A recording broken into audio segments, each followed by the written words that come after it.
and eventually came to head in 1981, December 13. They imposed martial law, and I remember by midnight, arrests are happening. In one night, there are different estimates, from 5,000 to 60,000 people were arrested in one night from those lists. So, they zero us on us very quickly, and then I remember coming to print one of the next pamphlet. I had a gun, like 6 guns to my head. When I knocked on the door, when we were printing it, right, it took a second, I was handcuffed, I had a gun from every direction pointing my head. They came to take me out of the prison cell, and they handcuffed me and put me in civilian car. I said, well, when we made it wouldn't really matter to you anymore. So I was like, I was really scared. I thought they were going to kill me. So I would have made some plans. What can I do? And they stopped in the woods and tried to kill me.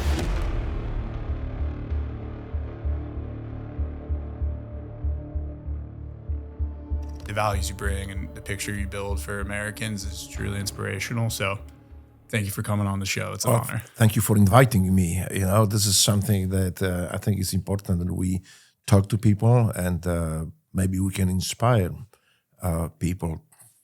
America is a great country. American people are great, and thank you for inviting me. So growing up in communist Poland, obviously that's a perspective few have really had, especially in the U.S. So can you basically just bring us into your early life, what it was like growing up in that type of environment and everything? Yeah, true. I grew up in communist country and eventually ended up in communist prison. But here it gives me different vantage point looking at America and great American people. Mm-hmm. But yes, so I was born in 1960. So think about it, there's 15 years after the end of Second World War. This is less time span than between September 11 and today. Jeez. And we're still so fresh. So the society that I grew up, the society where I was born into, was still society that remembered the violence of Second World War. So there was not very peaceful society. Mm-hmm. And that's today when I look back, is the certain things that I have done or that was being done in Poland, I would never accept here. I would never allow my kids to do things that I did when I was growing up. Because here we live in America, very peaceful, beautiful, a very unique and exceptional country. Mm-hmm. So what was the situation like growing up then? Like what was the environment, both at home and, when you would go outside? Well, so I can tell you, because I know from both sides. My father was very high in Polish, in Communist Party and Polish government. So while he was with us until I was 7 years old, everything was great. And there's many things that I have done, and they were not so great. Like I burned the entire wheat field of my neighbor because I was living like on the outskirts of the small town. So we were just playing with fire, trying to bake potatoes in the middle of that wheat field. We'd burn entire wheat field. So normally for something like this, you would have to pay. But because my father was communist, they just sent the thugs, the secret police thugs and the neighbor. They intimidate him, and there was nothing happen. And then I burned my... It's not like I was fascinated by fire, but it just happened that we were playing with fire, and I burned neighbor's motorcycle. We were just draining the gas out of it, and just to play some more, and somehow we spilled it on that motorcycle. So when we tried to set the fire on the little wig, we just set the fire entire motorcycle with the bar. Same thing. My father went up there, sent his secret police guns, and they just shut everything down, and nobody ever complained. So that's how the system, how socialism, communism operates. Well, let me make it clear here, because I hear all the time people say Poland, East Germany, Soviet Union, they were communist countries, they were communists. Well, they were not. They were socialist states run by communists like my father. Mm-hmm. But they were not too much different from Adolf Hitler's socialism, National Socialism. So people need to understand that they were not communist country. There's, I think, except maybe North Korea and former Cambodia under Pol Pot, that they may be closest to communism as humanity ever came to, but no, they were socialist state. Socialism is very dangerous, and people need to realize this, whether it was Joseph Stalin socialism in Soviet Union, whether it was Polish socialism or Adolf Hitler socialism, they all have many things in common, like political prisoners. They're always that. But if you look in the history of the socialist countries, they are never called political prisoners. Mm-hmm. When I was political prisoner sitting for fighting communism, I was not political prisoner. I was a criminal. I was just a criminal too. That's what they call us. We were not sitting for because we are for our beliefs. We did, but they say we are sitting in prisons because we broke the law. Like the law was saying that you cannot print anything without the approval of political party or apparatchiks from political party, like my father. Actually, my father's job was the censorship, one of his primary jobs. So he was in charge, working for Ministry of Art and Culture. So his job was actually to make sure that something that is not sympathetic to socialism, socialist communist ideology, will not show up on mass media, will not show up in art, in museums, in books. So, even movies. So like one of the prominent old movies that was like totally apolitical, but he had to screen it, and he decided to cut pieces out of it because there was not there were hint maybe that movie does not support socialism or making fun of socialism. So then, by his direction, they cut this piece out. So like I say earlier, whatever this is Adolf Hitler National Socialism, there's Joseph Stalin Socialism, or Polish version of socialism, they all have these things in common, like political prisoners, eventually leads to political murders and assassinations. That's later stages when they start losing control. Also censorship is huge. I mean, this is something that, what the first thing they did, and I know it from my father, say they start removing statues that did not support socialism or were outright I would say, not pro-socialist type. So monuments, arts from museum that did not support socialism, or there was maybe some hint that they were anti-communists, they were totally removed. Books were either removed or not published. So some of the books were being printed overseas. So people bringing them to Poland, they face prison time just for that. So that's the socialism that I learned. And once my father left, all these freebies that I was, and all this leniency that I experienced was gone. Suddenly, me, my two siblings, and my mother were struggling for food. At that time, food was not very difficult to get when I was with my father, because the political party members, they had their own dining places, own diners, their own stores that my mom could go and purchase things that other people in like Poland could not. Political segregation almost. Politically, yeah, there was like a political segregation, yes. Wow. And it didn't happen only in Poland. The same thing happened in Soviet Union. The same thing happened in Czechoslovakia at the time, Eastern Germany, Bulgaria, Romania. Entire Eastern Bloc operated on similar principle. So from one side, entice people to collaborate with the perverted system, like socialism,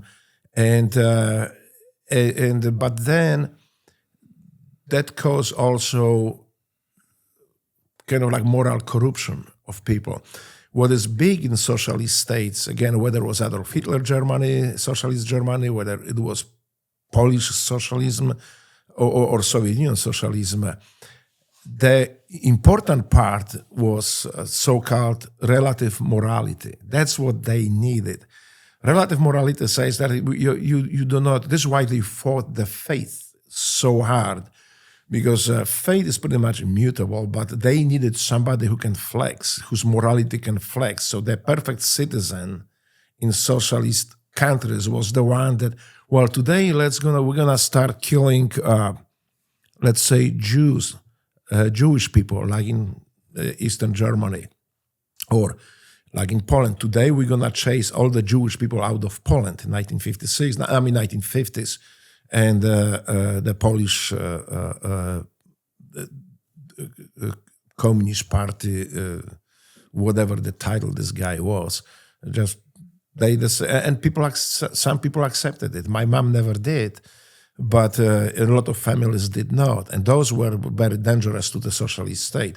But people who went along with it, they knew if they can convince them to change stance on certain things, like oppression of certain group of people, certain groups of people, they can also force them to kill them later, or they can convince them to do other things, like look at the socialist German of Adolf Hitler, that they convinced people that euthanizing people with infirmities, people mentally ill, is good things. It's good thing for them, it's good thing for state. Socialists will always argue that this is not only good for the state, but it's also good for you, no matter how much you hurt, no matter how much the system perverts you. So that was very typical to socialist state of Eastern Europe. The censorship, the persecution of political opponents. So suddenly the law was being created that, okay, we just go after these people. He stole some food, so we're gonna maybe death sentence for people like this. Or let's say these guys are printing some newsletters that are independent from our control. We can't control it. Well, we put them to prison. And I remember I asked my father, why is that? Why would he be part of such? Because actually I went to live with my father when I was, I think, 14. I lasted only maybe a year and a half. So when I asked him, he says, well, because people are ignorant. We know better, so we want to force people to accept it because it's good for them. I say, how is good for them if they don't want it? Well, because they are too stupid to understand. They are not educated enough to understand how good this socialism is. So we just need to force them. I say, well, what if you cannot force them? Well, we have so his answer was that we have methods. We can prosecute them, put them in prisons for disobeying the law that we set, and they always set the law this way, so favors them. You cannot vote them out.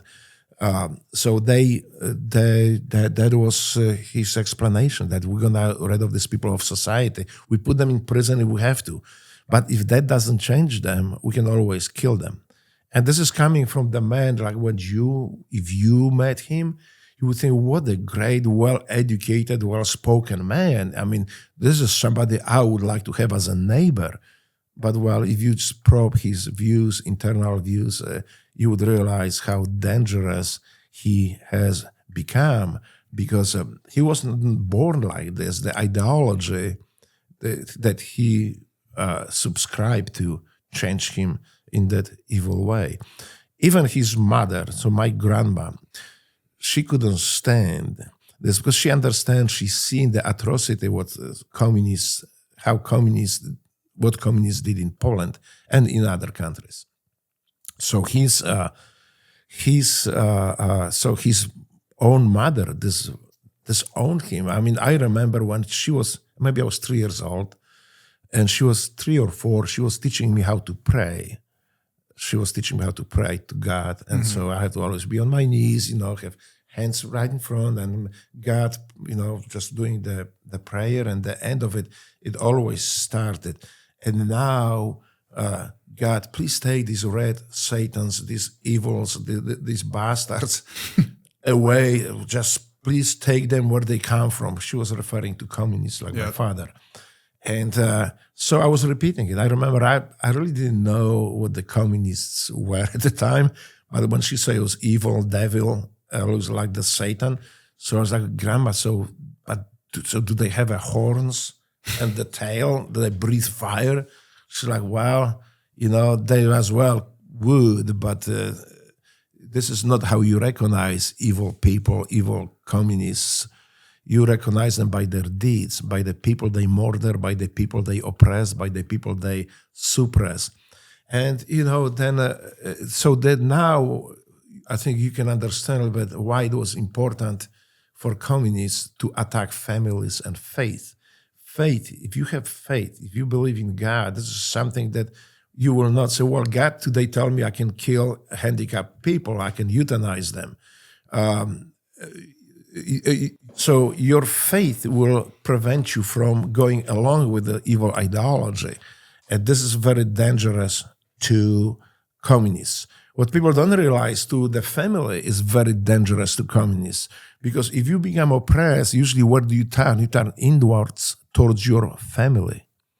And they don't want that, because then you become independent thinker maybe. And that's very dangerous for the socialist and communist state. I would like to hit one more thing. I hear all the time, well, socialism is not that bad, because socialism means having firefighters being paid by the government, having roads built by the government, have this built by the government. Well, if this is your definition of socialism, then Saudi Arabia must be a socialist country. The Taliban must be a socialist. It is not. This is not the definition of socialism. So people need to understand that if somebody advocates socialism because builds the road, that's pretty dumb way to. I mean, I think this is you can convince maybe like less educated dumb people with such argument.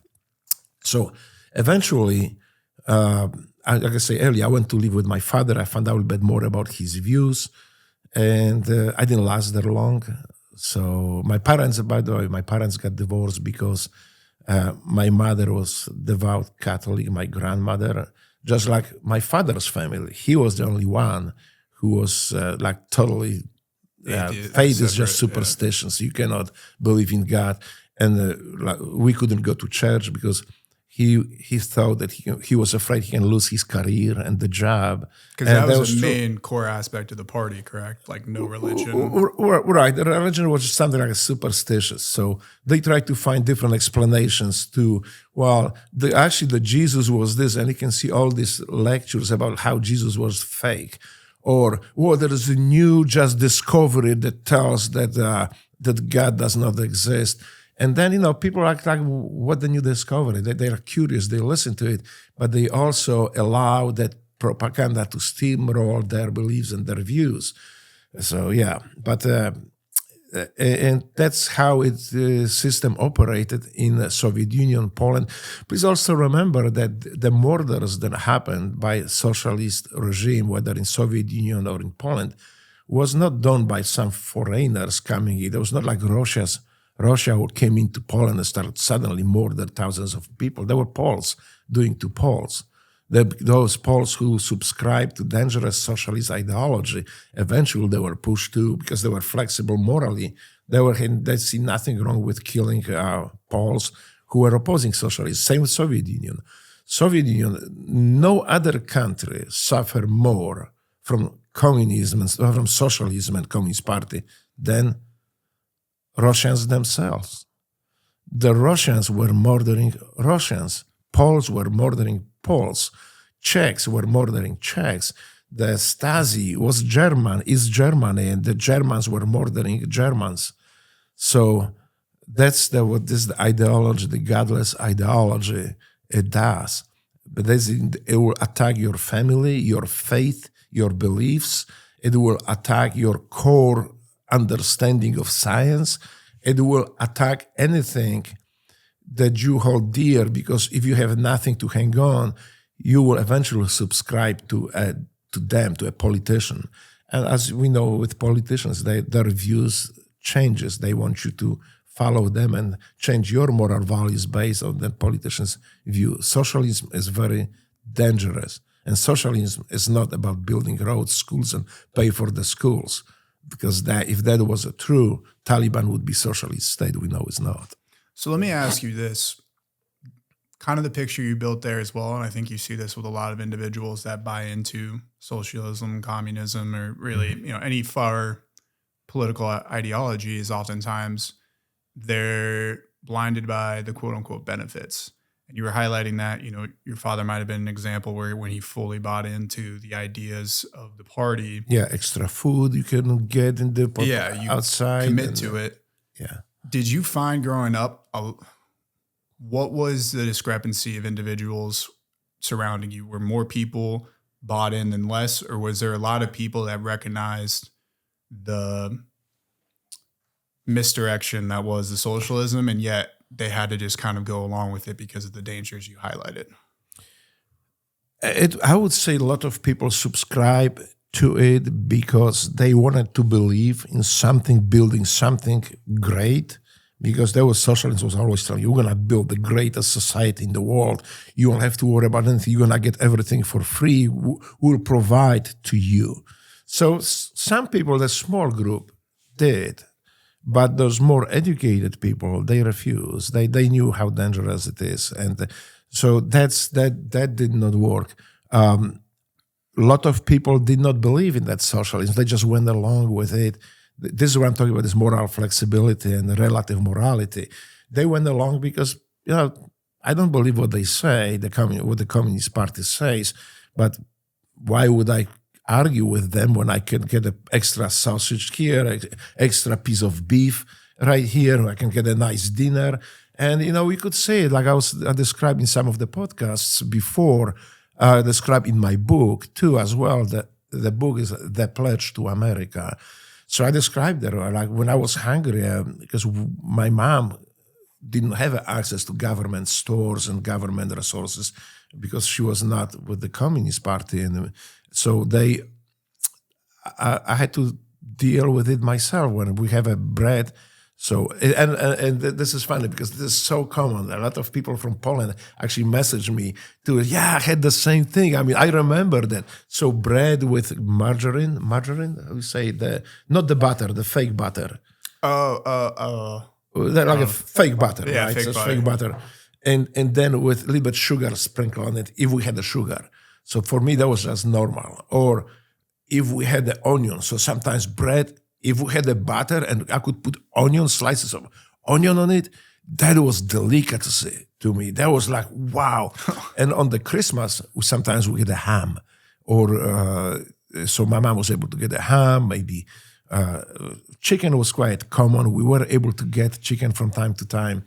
But most of the time, when I was going to school to get my second breakfast, I was bringing bread, sometimes put a little bit tea and sprinkle with sugar, or just plain bread. And I very quickly noticed too that some of my colleagues in my class at school, elementary school, it was like the second grade, I think, the second grade, they bring like sandwiches, just like here, you have this lettuce, ham, mayonnaise, and like all the goodies. I was watching it and I was like, wow, I wish I had a sandwich like this one time. But one time I lost it. I just walked up to the kid and just took this sandwich out of him, just tearing it half. I said, okay, you have a half, I'm going to just eat your half. But then when I take a bite of it, I said like, I don't remember ever eating something like this. Yeah. So, sometimes my mom was able to make some nice, good sandwich, but, like we are used to having this bread, a little bit tea sprinkle on it. Pour the tea and sugar. So I liked it so much. I was like, look, listen, tomorrow you tell your parents that just one sandwich is not enough for you. You're going to bring two. If you bring one, you won't eat it. I will eat your sandwich. And he bring two sandwiches. So I kind of like learned that kind of violence works. Violence always works. If the violence did not work for you, means you did not apply enough of that violence. So this is one of the things. And so from then on, I was very well fed on the cost of Communist Party members' children. That they were bringing me sandwiches and also talking about the violence. It was a pretty violent society at the time too. People were drinking, fighting almost constantly. There was nothing unusual on the street to see somebody, two people, maybe drunk, fighting. So people just walk across, just walk around them, and they didn't bother, didn't pay attention. I don't remember anybody called police for something like this, unless it became like a bloody and really big mess. But normally when there was a fight, the fight just, two people duke it out, other people moved to another side of the street, walk by and never pay attention to it. But when I was coming back from school, I usually, the older kids sometimes jump me and beat me up. That's not like try to rob me or anything, because I didn't have anything to be robbed from. So sometimes I to books, I had to carry them in like a paper bag because didn't have later on I had nice backpack for that. But that's at the beginning, I didn't. So I pretty quickly realized that the best way to deal with them is not to play with them when they beat you up, but just take it and bringing it to them. Mm-hmm. So I pretty quick procured like a steel rod for the constructions. Oh, where like you put crowbar? the concrete, crowbar. And I used it pretty quite often until they let me alone, because eventually that's word in my block, in my neighborhood spread that if you walk behind me into the apartment, usually don't come out. The ambulance was taking you out. So that was then I was left alone. I always carried that rod with me, but later on I didn't have to use it often. And then eventually I started learning box. There was a police in Poland that had their club, boxing club, and I got into it. So I was doing really well, and my trainer, the person who actually was doing classes, he was a police officer, and he was really good. His name was Tadeusz Duda, and I still remember. I mean, this guy, like, I didn't have a father, so when I got sick, he came to my place just to make sure that if I'm okay and stuff. And that was for me like, oh wow, this guy really cares. So I tried to, when I was training, I was trying to beat these people even harder, beat them up, my colleagues in the club. So I became really good. But eventually I had to leave. My mom could not afford 3 of us, so she had to send one of us to my father to Warsaw. This is why when I was 14 years old. This is how I eventually ended up there. And again, talking about the Communist Party and privileges of socialist elites, like there's no chance in hell with my grades I would be able ever to get into. There was a school, like electronic school, like electronic high school, mm-hmm. with the stress on electronics, and that to get there, you have to get like exceptional, not only grades, but also you have to be member of some youth socialist or communist organizations, and that was very important. Like even with later in the college times. So I had no chance to get to it, but my father being Communist Party member, it didn't take long. He just went up there and they said, "Hey, you are accepted into this lyceum, to that school, so you will start in September your new classes and stuff." It was a done deal. Yeah, I was like, how did I get there? They wouldn't even look at because of my grades. So yeah, that's talking about socialism, talking about communism. That's how it worked in Poland. And eventually, but there was such a discontent. It was such a, we were hungry. People were hungry. I was there. Just about what I was about to ask. Was there a recognition of the poverty and stuff? The poverty and what you guys were missing out on? Not very much, but people understood that they are being lied to. Because imagine that you have nothing to eat, but then you watch TV and tells you, we have the best economy in the world. Our economy is great. Our economy is very strong. And that's just as, and how is strong when we don't have anything to eat? Mm-hmm. That's so eventually in like late 70s, people stopped buying that legacy media, they call it like fake media. So the coin here, the fake news media, that was not coin here. That was term quite often used in communist countries.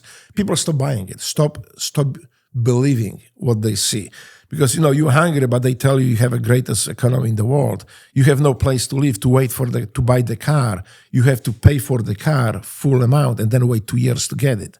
So how is that great? To house, there were 3 generations living in 2-bedroom apartments because grandmother was there, grandpa, then parents, and then young generation that didn't have a place to go. So then they have kids on their own. So we're talking about almost 4 generations in one 2-bedroom apartment. There was nothing unusual. Matter of fact, when I was growing up, there was a time that government decided that place that we live is big, so they're gonna add another person there. So there was we had there was 3 rooms. So basically, here would be living room and 2 bedrooms. But in Poland, it was a bit. It worked a little bit differently. The people describe it differently. So there was 3 rooms. So one of the rooms, they just brought the dude who we didn't know it, and he was using our kitchen because it was his kitchen as well. Now it was his bathroom. It was one bathroom, and we didn't know him, but he was using it was his too. Mm-hmm. Well, it happened that luckily there was somebody that my father knew at the time. So there was one of the party members. So it was not okay. I mean, imagine you live in the house and suddenly government comes in and tells you, well, from tomorrow, one of your rooms doesn't belong to you anymore. It belongs to this guy. We're going to send him. He's going to move in with you. Yeah. How would you like that? No. But that was a reality of a communist socialist system. And people eventually, the atmosphere was so tense, I remember. And eventually the solidarity trade union movement became a reality. From the trade union, it turned into a social movement. There was almost 2/3 of Polish society belonging to that social movement, trying to change Poland from socialism to more like America. And I remember when I was living in Warsaw with my father, only a year and a half before I got kicked out by him. But going from the Lyceum, that high school of electronic high school, there was a Liceum Kasprzaka, Polish, that's the name of it. I was changing buses. I had to change bus, like a city bus, by the U.S. Embassy. And I always loved to just stop and peek through the fence, see those big, beautiful cars and these people nicely dressed. And they had those glass, like shelves on the fence. Quite often, every week was something new about America. And I was just eating it up. I was reading, this is America. Why Poland cannot be like America? Maybe one day, it's like a dream, I will come and I will live in America, maybe that would be so awesome. But it was so unrealistic. It's just like today you would think, well, I will turn into the Snow White and I will be living in the dreamland somewhere. It's not possible, right? Yeah, some Disney dream. So when we were looking at this, I was just dreaming. So, I never thought I would come to America. Let me ask, before jumping into the solidarity movement, because obviously that's where a lot of the story kicks off, but 2 key things that I want to touch on. First is, what was the view of Stalin and some of those really high-ranking, I forget who was in power at the time for the Soviet Union, but, as you highlighted, you were only a couple years removed from World War II, where there've been so much death, so much tragedy, especially for Poland and a lot of those nations within that region, a lot of it due to the Soviet Union itself and Stalin. So I'm curious, what were people looking in terms of, that party and that leadership? So Stalin died, thanks God, before I was born. Yeah. But a lot of people at the time in Soviet Union seen Stalin as a savior. And, whether you like it or not, without Soviet Union, the Russia would the Germany would never be defeated, or it would take very long time.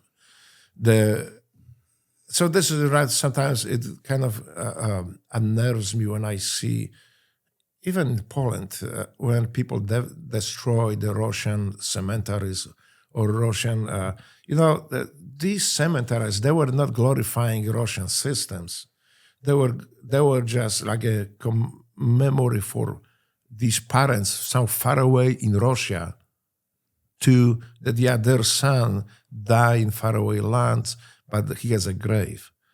So many of these soldiers, they didn't know anything about Western civilization. They didn't know that they knew they need to go and destroy the evil socialist ideology, the Adolf Hitler National Socialism. And they were fighting, many of them fighting too. Did they commit atrocities? Yeah, they did. Everybody did at the time. There's no excuse for it. But, we cannot dump everybody into the same basket and say every Russian was bad. They were not. There were Russians who just wanted to win the war, go back home and live their lives. So that's our view was my view a little bit different. Not mine, but most of the people in Poland, they did perceive Russians as occupiers. But this is because of what happened after the Second World War, when Russians brought socialism on their bayonets, and Russians were instrumental into building Polish police, secret entities that eventually keep murdering and killing people, Polish patriots. So yeah, that's the resentment I think exists still today. Why sometimes we can see those cemeteries being destroyed. It doesn't happen anymore. I think people are now smarter than that, and they understand that. But there was a period of time that it happened. So people did not, they perceived Soviet Union, not Russia, Soviet Union as occupiers, political occupiers. This I got myself into trouble too, being in the 5th grade of elementary school, when in 5th grade, everybody had to start learning Russian language. If you didn't pass the grades in Russian language, then you couldn't progress to the next grade. If you didn't pass the exams.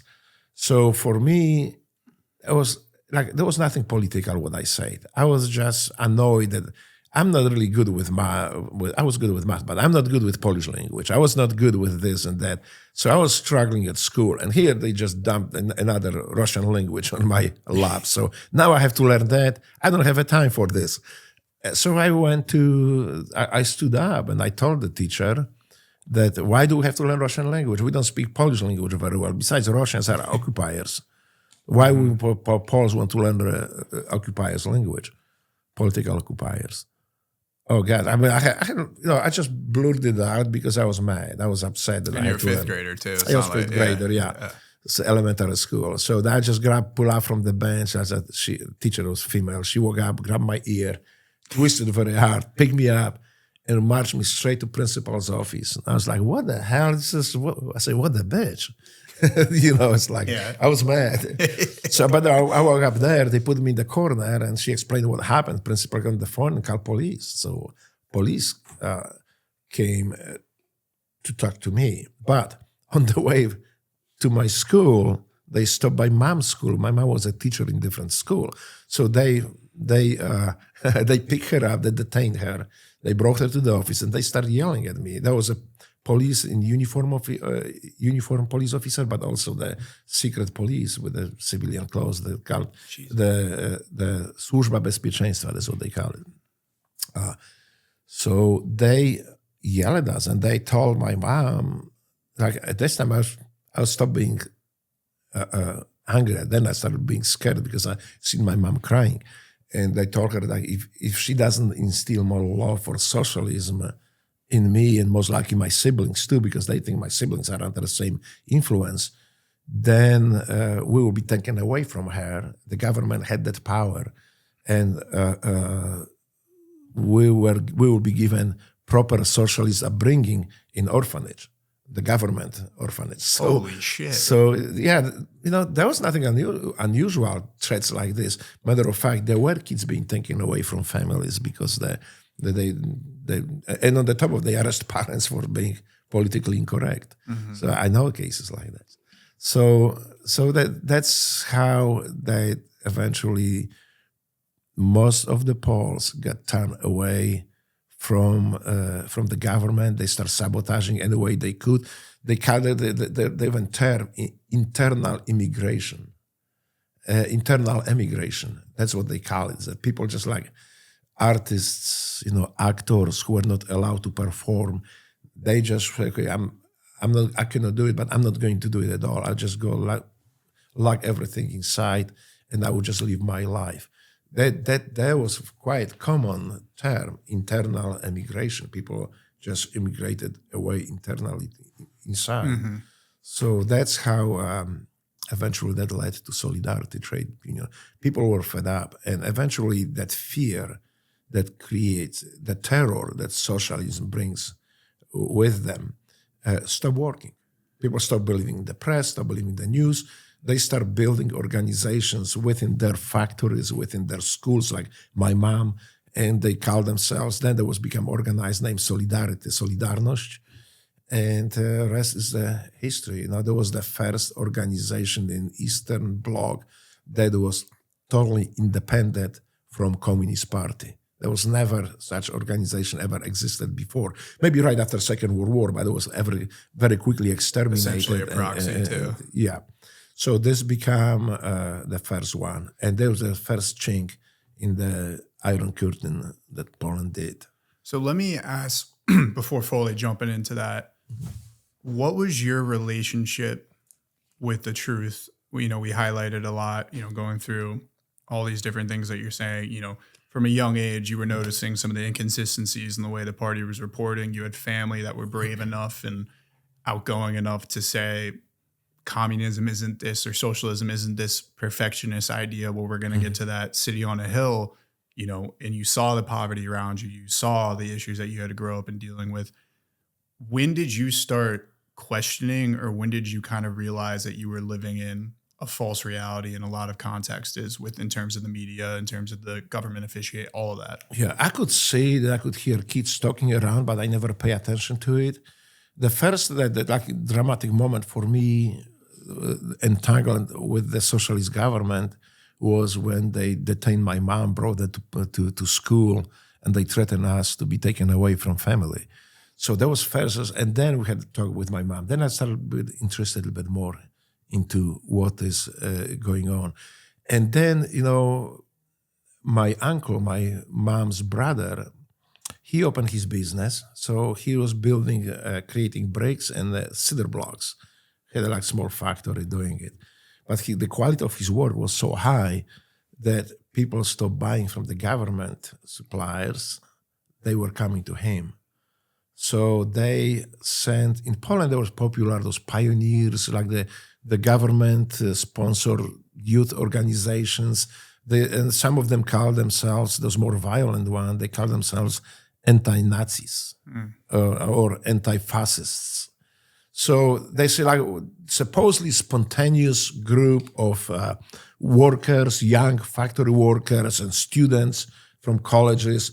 But, that was all instigated, and it was all driven by the party, by the Communist Party. So they use these fools to attack people physically. If there was people, let's say, demonstrate for bread, they say, hey, we want more freedom. Well, they were called Nazis and fascists, and they were sending these young thugs from factories so they beat people up, physically beat people up. And there was always the explanations that, there was nasty right-wing protest, and these enlightened workers who had so enough of these right-wingers, of these Nazis, of these fascists, they had so enough of it. They went up there and tried to speak to them, but they were attacked, so they had to defend themselves. And maybe 50 or 60 real workers, Poles, got beat up and ended up in hospital. But we know now, but we were suspected before that was just party-driven. So there were these groups attacking people. And then when this is where I started actually realizing that the socialism is not what I'm being taught in school, what we are being taught in schools. And this is where I started actually. My uncle, when they threatened him first, he tried to explain that he can't scale down because he can't afford to scale down. So they destroyed his machines. So he went to police beat him up. And then he rebelled again. So they destroyed machines. And the third time, I think they destroyed his machines when he tried to fix it. And they beat him up too. So I witnessed that. I've seen it. And then, so he told me, start telling me and my younger brother that, this is not everything that as we being told in Poland, that to know that that's not the real history that is being told in Poland. The history was twisted, lied, and to support the social narrative of socialism and communism. Everything that didn't support it was removed from Polish history. And he said, we need to listen to Radio Free Europe or Voice of America or BBC. So at that time, those stations, radio stations, they were being drowned. They had a special chain of transmitters around Polish border, around borders with the NATO. And they were just the transmission was on certain frequency. So they tried to outdo it with just weird sounds. So you can hardly hear it. But if you were careful, if you make it loud enough, you could hear. This is where I started learning about true history, Polish history, about true what the situation looks like. That in America, the people don't live under bridges, and that there is no, and those bad capitalists are killing people left and right. I learned that it's not true that there's a concentration camps in America, that there are people who are opposing American government are being kept in prisons, and I never believed in it because I was fascinated by America. Yeah. For me, America was always that beacon of freedom and free enterprise since I was a little kid, and that was reinforced also by my uncle, by my mom, and also listening to this BBC or Voice of America. That was like a breath of fresh air. The thing is that you could go to prison for listening to these stations. So they could actually, with me, I was too young to go to prison, but my mom my mom in prison send me up to orphanage. So my mom always she knew that what I'm doing. So I said, okay, she bring all the pillows she could find. So I was like Michelin Man, all wrapped up in pillows, blankets, whatever, because she was afraid the neighbor will hear. You never knew. That was so pervasive that you never knew who is working for the state or snitching to the state, to the secret police. So we had to be very careful listening to it. But I did. I was listening. It was fascinating to me. This is what I learned, the real history of Poland. This is what I learned about Second World War. And that was that's what eventually instill my beliefs and reinforced by my family, my mom, of course. So that was the... So let's jump into the solidarity movement as well, because this is obviously where the story really starts to kick off. And, as you were highlighting as well, it obviously puts you in a very precarious position, and you had to you were fighting for a lot of your beliefs and for what you believed polling could be. And so you've highlighted a little bit. Could you maybe deep dive into what the movement was and eventually your involvement, how you got involved? So at the end of 1970s, people were fed up with socialism. They were fed up with the lies being told that, we have a great economy, that everything is great, just you have a great equipment, great TV, great electronics, and you look at it and then you see the newspapers from the West, that's 2 decades behind. What are they talking about? We don't have a bread. My mom had to stay from 4 o'clock in the morning in the bread line. Sometimes the bread line was around the entire block. And then if she didn't make it on time, they sold out bread before she made to the end of the line. We didn't eat. And that's great economy. That's lies. Actually, you can listen today to on the YouTube. They have it sometimes the news from that era, from communist Poland. I like to listen to it sometimes. It's laughable, but people realize they are being tricked, they are being lied to, and had enough. So they start organizing. They said, we need to do something, and went on strikes. I remember when the strikes started happening, communists started losing grip. So they say, okay, well, they decide to go along with it, allow that organization, the trade union, because they wanted to be real trade unions, not depending. Poland had trade unions, but they were all managed by Communist Party. Yeah. So they say, we're independent. So this is why the name was Niezależne Samorządne Związki Zawodowe. So independent, self-governed workers' union. That was pretty much like a loose translation of it. And saying, so we'll do with it. But what they did is they knew how dangerous it is to socialist state. So right there, when they agreed to register that trade union, which eventually turned into a social movement, they already start planning how to dismantle it, and they already start making lists of people to arrest. And eventually came to head in 1981, December 13, they imposed martial law. So I was by this time working I was part of the Solidarity Trade movement. And I remember by midnight, people start complaining, start sending information that the arrests are happening. In one night, there are different estimates, from 5,000 to 60,000 people were arrested in one night from those lists. It happened across all Poland. The midnight, I remember I was actually in the headquarters of Solidarity in my city when I was talking to a friend of mine from Austria. I reconnected to him just recently with him. So we talked on the phone and just click and just died. And all the TV programs, everything just went blank, nothing. It's like nobody really raised the alarm, because it was quite common. The communist system did not work. Yeah, the power outages, the phone outages, it was so normal that, okay, back next.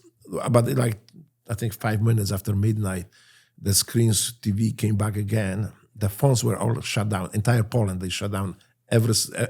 All the phones did not work. There was no cell phones at the time. Of course, it was 1980s. And the general came in and said, yeah, we imposed the martial law. This is to save Polish nation, to save you. We detain many people, but we detain these people for their own safety. We just wanted to protect the Solidarity members. We wanted to protect these people because they were dangerous to themselves.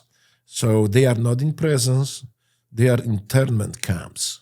Well, this is what they call it. So they were placed. They were in prisons. Yeah. They just, okay, we'll just put this prison. Let's keep the political prisoners there. So now we'll be calling just the camp. So this is like perfect way to word yeah. And they are not political prisoners. No, not at all. We just try to protect these people. So this for protect the people who protect the Polish state. No, and then protests started, and this got involved even more with the Solidarity when we start printing our newsletter. It was more like a new, like a pamphlet. Yeah. But it was for communists. It was dangerous. It was outside of their control. And what we wanted to do is just tell who was arrested, where they are, because nobody knew. Just people disappeared from their houses. If they had the kids, sometimes the kids were left on their own. Just parents were hauled to prison. And you can see the presence of police, military everywhere on the streets. Now, there was a misbelief that because Polish army at the time was mostly made out of conscripts. So conscripts, they were people that grew up just like I did, with most of the time with the dislike of communism and socialism. So the belief was at the time that they will not shoot to us. They're our sons.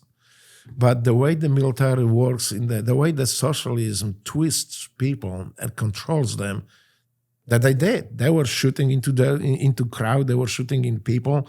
because they were ordered to do so. There were some that maybe refused and they were being prosecuted later. But yes, the power of socialist government can bend people to the point that they'll be shooting into their crowd of their mothers and their sons. So that's how perverted socialism is, how powerful it is. So that's so when we start printing it, trying to describe what is happening, who was arrested, where they are where they are being held, we got pretty quickly swept and taken away. Because I didn't know anything about conspiracy. None of us did know anything about conspiracy. We just said, okay, we're gonna just print this, we call it newspaper, but it was like a pamphlet. You say, so it had like maybe 2 or 4 pages, and so we start printing, and at the same time, us maybe a few of our friends start spreading it around the town. So they zero us on us very quickly, and then I remember coming to print one of the next pamphlet, and they were just like the Polish ambush. I had a gun, like the 6 guns to my head. When I knock on the door, when we were printing it, right? So they all jump out from upstairs, downstairs, the doors open. I was like, it took a second. I was handcuffed, I had a gun from every direction pointing my head. So they brought me in. They, get beat up a little bit, and then hauled to prison. And that was the last time I seen freedom, until like a year and a half later. What was your mindset going through this whole movement? Where did you kind of recognize that at any time they could arrest you, but obviously even kill you for speaking out against the state? We realized that that thing may end any time. So this one wanted to accomplish as much as we could. This is why I want to be as free as we could, because the more the freedom progresses, the more difficult it is later to squash. Because people love freedom. Look at America. America can't be conquered. America was built on freedom, personal freedom, and faith. So and moral values. So we knew that it may end, but just like we were more concerned about being free than worrying about when the socialist government will crack down on us. So we knew it's going to might happen, but but we wouldn't worry too much about it. We just wanted to accomplish as much as we could. When the martial law happened, we knew that was it. That was what I would say, the crackdown on the solidarity on freedom in Poland. And so I thought we just fell into the socialist abyss forever. But there's people who are still fighting, and turned out to be that. For a while I was kept with criminals, like hardcore criminals, but eventually we connected with they put us in separate prisons for political prisoners. This is where I connect with other Solidarity members arrested. This is where actually I learned a lot about Polish history, about Poland itself, the Polish nation. And I'd never seen my prison time as a punishment as the communists wanted me to see it. For me, it was education. It was education about Poland, about how dangerous socialist government can be if it has no checks. You can vote yourself into socialist government, but as soon as you vote them in, they will start changing the rules, regulation, and law that will allow them to stay in power forever. And this is why people sometimes are asking, why did you vote for these guys? Could you vote another people in it? No, you couldn't. If you were in the opposition and you tried to run for the governor or for office, you were most likely found being a pervert. You were found to be a thief, bandit, anything. And sometimes and often those who were more active and more known in Polish society, they were being driven in prison and put in prison and say, this guy is suddenly he became like the American pervert, spy or spy or working for the West. There was such common. People were afraid. There's like you challenge them, they will destroy you. They will go after you, but not only after you. They will go. The socialists, the communists, like my father, they will go after your family. Matter of fact, they will go after your family first. You suddenly find yourself like even before the arrest and political persecution, you find yourself with no job. Like, well, I lost my job. That's weird, but I don't know. Your wife loses the job. Your mother loses the job. Then your family has no jobs and has no means to live. And this everything is being done behind the backs. People don't know. And this is the terror. That is a secret terror of socialist state. That if you disagree with them, they don't want to alienate more people they already did. So they will try to just fix you quietly behind your back, making your life so hard that you either join the party or you stop, at least you stop calling the truth and be sitting quiet. And do it. That's why my uncle never did that. That's why he ended up being beat up and eventually in prison. So let's take a quick break and then we'll jump into your time in Soviet prison. Sure. As we were just highlighting, your work with the Solidarity movement ended up you getting arrested. Can you speak to those, first initial moments and days of being put under arrest and, quickly? Yeah, it was pretty traumatic because I was really scared. I was never in prison, I was like, well, maybe I was, we used to fight on the streets all the time. Sometimes they just get like, hey, we need to come to police and explain this or that. So like, no big deal. But so there was the first time. And suddenly I find yourself totally isolated. You have no means to, like, your parents, nobody knows where you are. You're just gone. And then, so you worry more about somebody else than about yourself. But yeah, that was pretty traumatic for me. And I did not know at the time even how to behave. They throw me into the holding tank. I guess there was a holding tank, they call it here, where during the interrogation in the secret police headquarters in Lodz, in my city, they use all kinds of weird tactics and techniques on you. But so when they throw me in at night, it was totally dark, concrete place where have a podium in the middle of it. It's almost like not like a pedestal, but like huge where you can lay on it. But so when I walked in, I just didn't know, because from light came into darkness. Somebody said, hey, go find the place on the wall, go sit down, and then sort it out in the morning.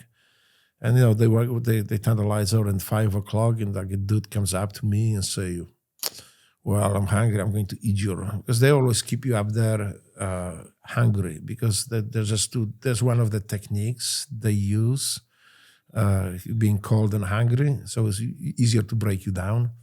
So this guy comes out and says, I'm going to eat your breakfast today. I was like, no. And I knock him out. And then I knock him out. It doesn't take long, just 2 shots, the guy fall down. But then I was like, you know what, just to be sure that I'm not being bothered again.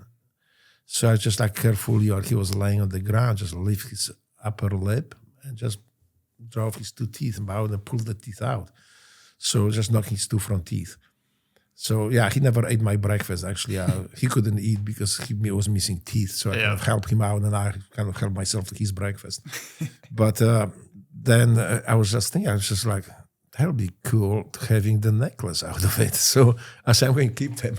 So I hide them. Actually, I was holding on to them for quite a long time, because even when I got transferred to another prison, I still have them. Well, eventually they found this, whose teeth are there. It's like, I don't know what it is. What were the conditions? So they took those teeth away from me. But I was really thinking, I'm going to make the necklace out of it. Yeah. And that would be pretty cool. Well, so that's how I was thinking at the time. So, what were the conditions like in the first prison that you were in? I mean, Soviet prisons have a pretty... Well, so there was a few things like... Yeah, I just beat up the guy from the very beginning. I didn't have any problems anymore. Nobody messed with me. No, I was doing the martial art. I was fighting at the time. They knew as we were beating... I missed the entire part of my life where from box I moved to karate, kyokushin, and taekwondo, and I would never do it something like this here, or there was the different times I was living in. So we beat people on the streets for training. So we were just training our techniques on people who could hustle and coerce them into fight. So yeah, it was pretty good. And so after that guy, eventually after the interrogations ended, and I remember that was pretty scary too, not just the being there, but like one time, like very early in the morning, or I would say like it was 2:00 because I was looking on the car on the watch. They came to take me out of the prison cell, and they handcuffed me and put me in civilian car, and we just drove around the city, and then go to the woods, go to the fields. I was like, where are we going? I said, well, when we made it wouldn't really matter to you anymore. So I was like, I was really scared. I thought they're going to kill me. So I would have made some plans. What can I do? And they stop in the woods and try to kill me. There was like fantasy because I couldn't do anything. I was handcuffed. But, I was like, where it is, I don't go down. I will go down swinging. Mm-hmm. And so that happened twice. And they left me alone. The funniest story is when I came back when they threw me back in the tank, the holding tank, those people up there were scared more than I did because they thought they were the last ones seeing me. So the government might kill them too. Yeah. Some of those more aware, I guess, of the communist socialist state, how socialist state operates.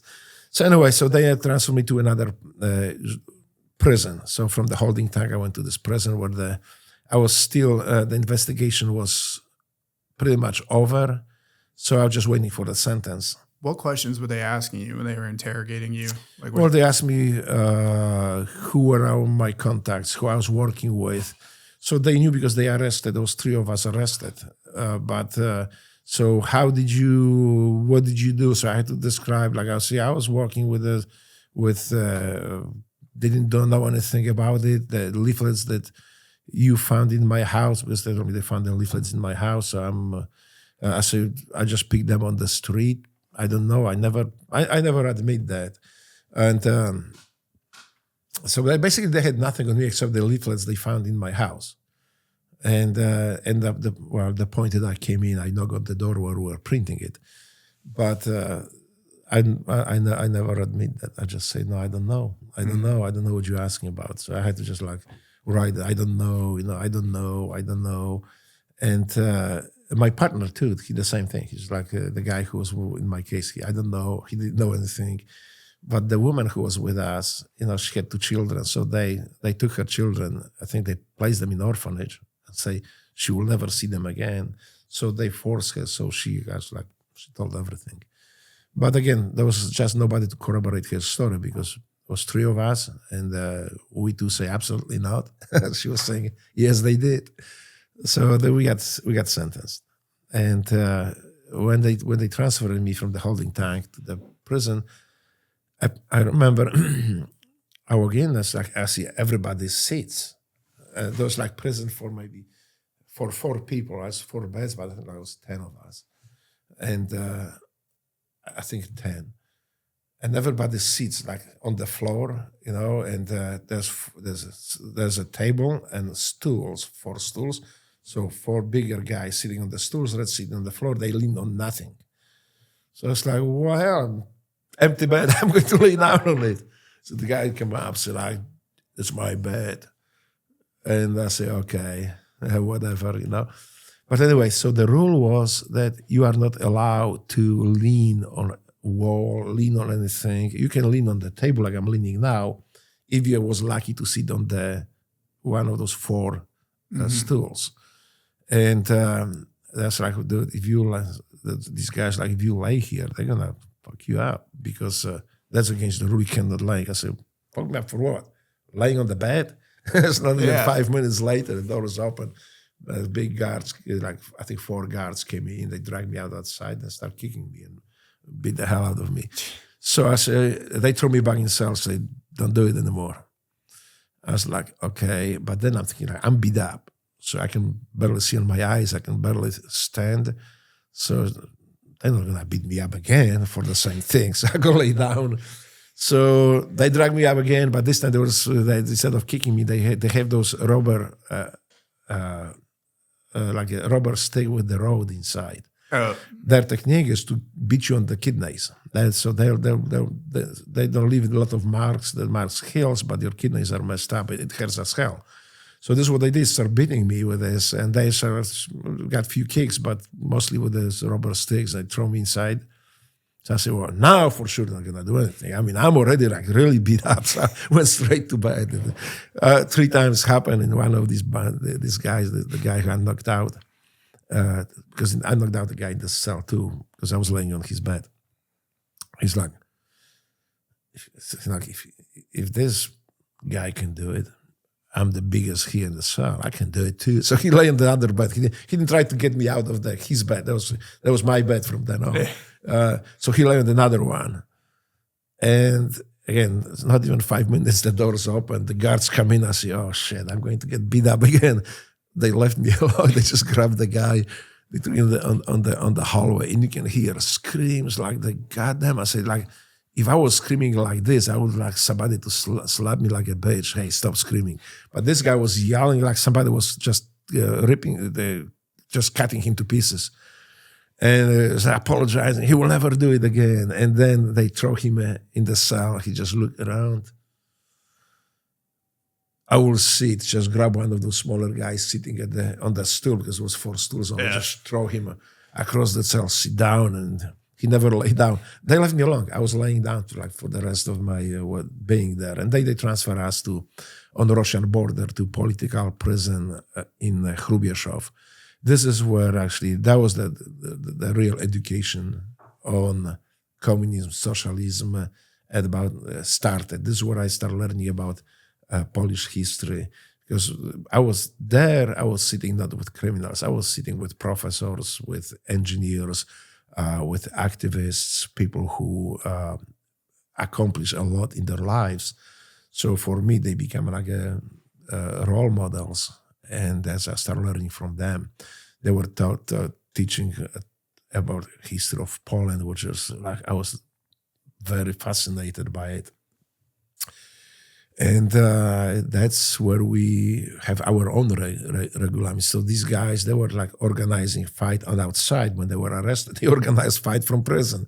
So we create our own regularity. If you get beat up by the guards, we will go on strike, hunger strike for so many days, or we'll do for this. And eventually, I think we went on like a month hunger strike. I don't remember the time period. I had the notes somewhere. I need to find it. With the calendar. So we went on hunger strike. And after 2 weeks, by the law in Poland, they had to force feed you. So this is how they start breaking our strike apart. There were some people who were sick, they were taken to hospital, but what they do, they bring the big jar, like this big, the store, what do you call it, like a dish, jar or whatever. Oh, like a barrel? Like a barrel, yeah. Yeah, so in that it was like a yellow gooey, like a sticky. And then they breed the funnel and the corrugated pipe. That looks like the vacuum pipe, but smaller. So they shove it down your throat, and they'll just pour this thing, and they say, okay, go back to your cell.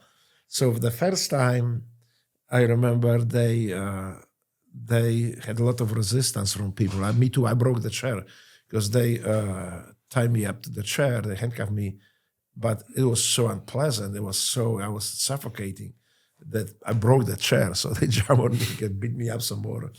Eventually you learn how to do it, how to deal with it. So I didn't have a problem.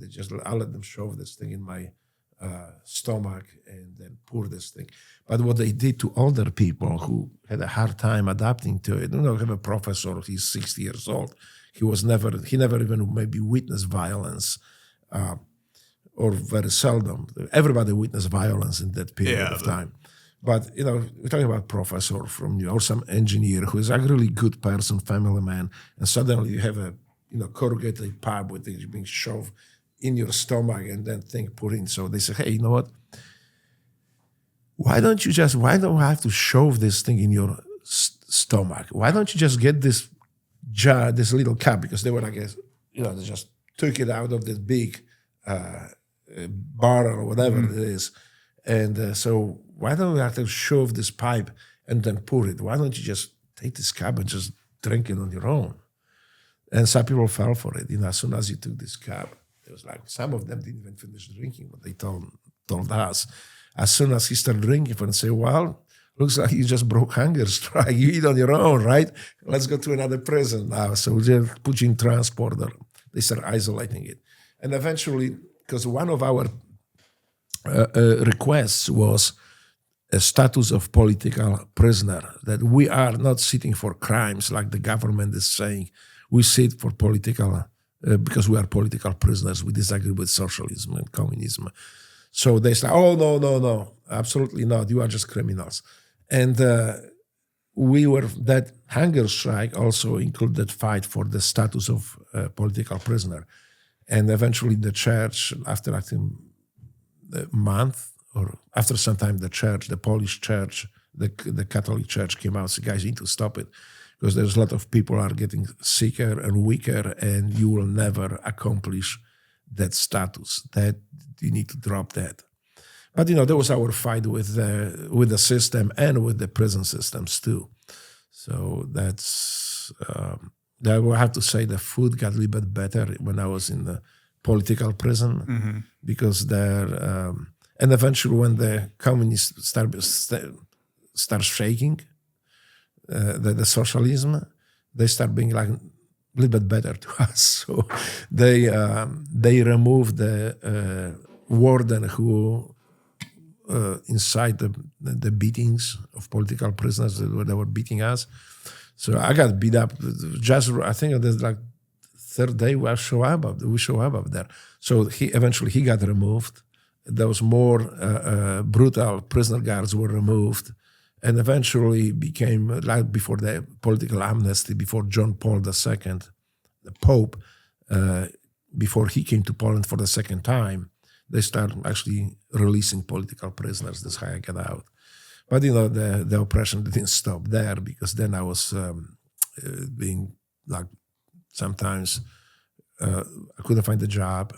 I was picked I was doing kickboxing and taekwondo.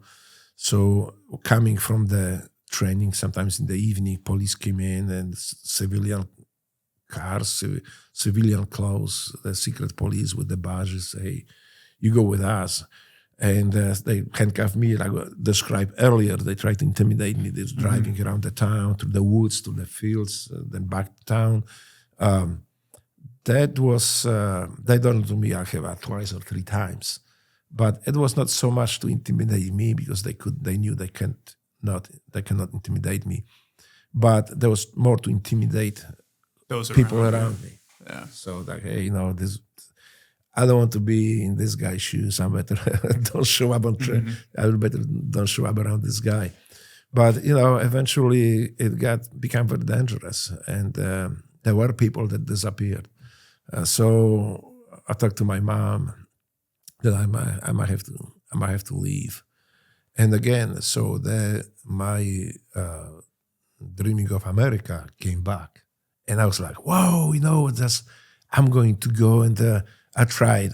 I don't believe I would be successful. I don't think I would be able to do it. But I said, well, I need to try. So I went to U.S. Embassy.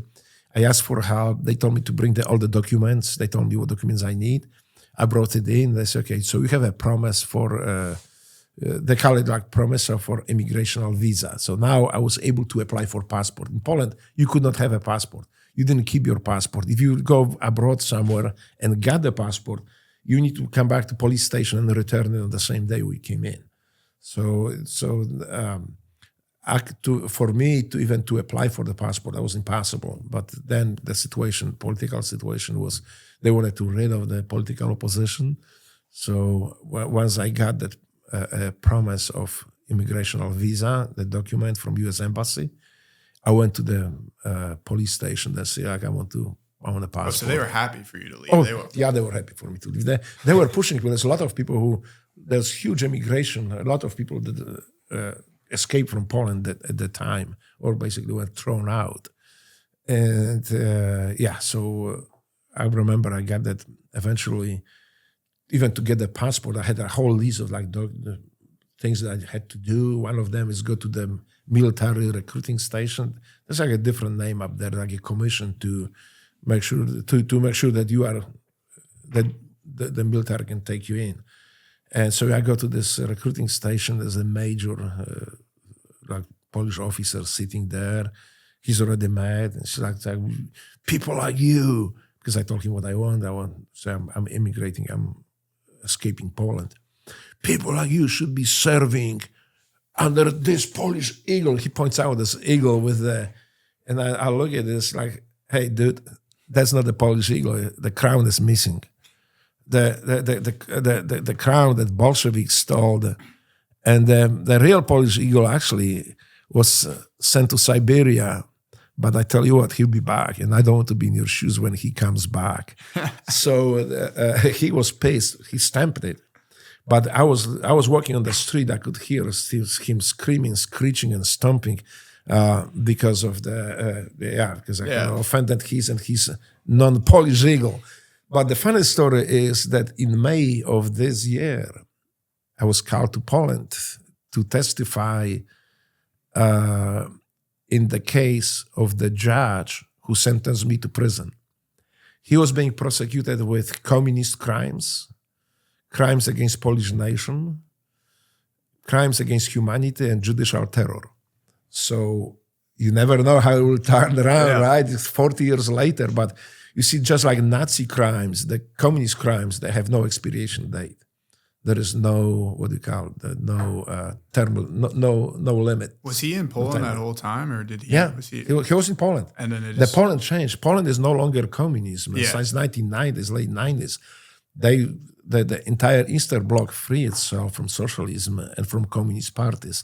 There are still some, Poland is free, but in Poland, party like Nazi party or Communist party are not allowed to exist because we know where it led. We know Second World War, we know post-Second World War atrocities. So, and it changed everywhere. It changed in the Soviet Union fell apart. And here what people cannot understand very often, that today Russia is not a Soviet Union. The President Putin, he was elected by the majority of Russians. He's not a dictator like they portray him. And this is very dangerous. This is very dangerous because when we ignore the danger that Russia does pose, the danger to the West, I mean by that, economically, they can threaten economically our well-being because they are strong. Their economy today, I know people say that it's not, but it is strong. The GDP, I think, is like way higher than ours. Yeah, they actually had a couple percentage increases over the past few quarters, which is... We forced that upon Russia because that's stupidity, because the ignorance, ignoring that everybody thought, or many people thought that, well, you can kick this door in Russia and Russia will just fall apart. That Putin has no support. He's just a dictator. Well, he is not. Last guy who said about kicking Russian doors was Adolf Hitler. We know how that ended up for him. And we need to remember, too, that Russia is not friendly towards the West. But we cannot ignore and just pretend that there's just stupid people and the country is stupid. And their democratic process works their way, the way they like it. And they elected Putin with 87% of approval rate. That's more than our president here. So that's what I'm saying is we cannot ignore these things. We cannot just say that doesn't exist or lie about it, because if we don't identify our opponent, we're bound to lose because we don't know what's coming. We need to be able to call things as they are, not just to satisfy somebody's political views. So I think the biggest danger that we are in is from not recognizing that Russia is actually stronger than it was. And that does pose economically danger to our well-being. I'm looking about the BRICS now. They're forming. Our SWIFT become a tool, a crutch to beat up on countries. They don't want to accept, let's say, gender ideology, and most of the people, that's why they kick us out from Africa. They say, we don't want perverts. We don't want this crap in our country. And then we go, okay, well, SWIFT, you won't be able to access your bank, to make banking transaction across the borders and stuff. We started using, the time we started using SWIFT as a crutch to beat up with countries that we disagree with, this is the time, this is where we created BRICS. Yeah. And now see how it will end up. But I just hope that that war in Ukraine will end soon. And because, and we start making progress, start concentrating on America, on our country. By the way, when I came to America, this is something that is still, I get tears in my eyes because everything, I came with bag of clothes and I didn't even speak English. So when I came to America, I didn't know much except this good people, great country, and free. And then, I learned how to speak English by myself. So my first job was a janitor.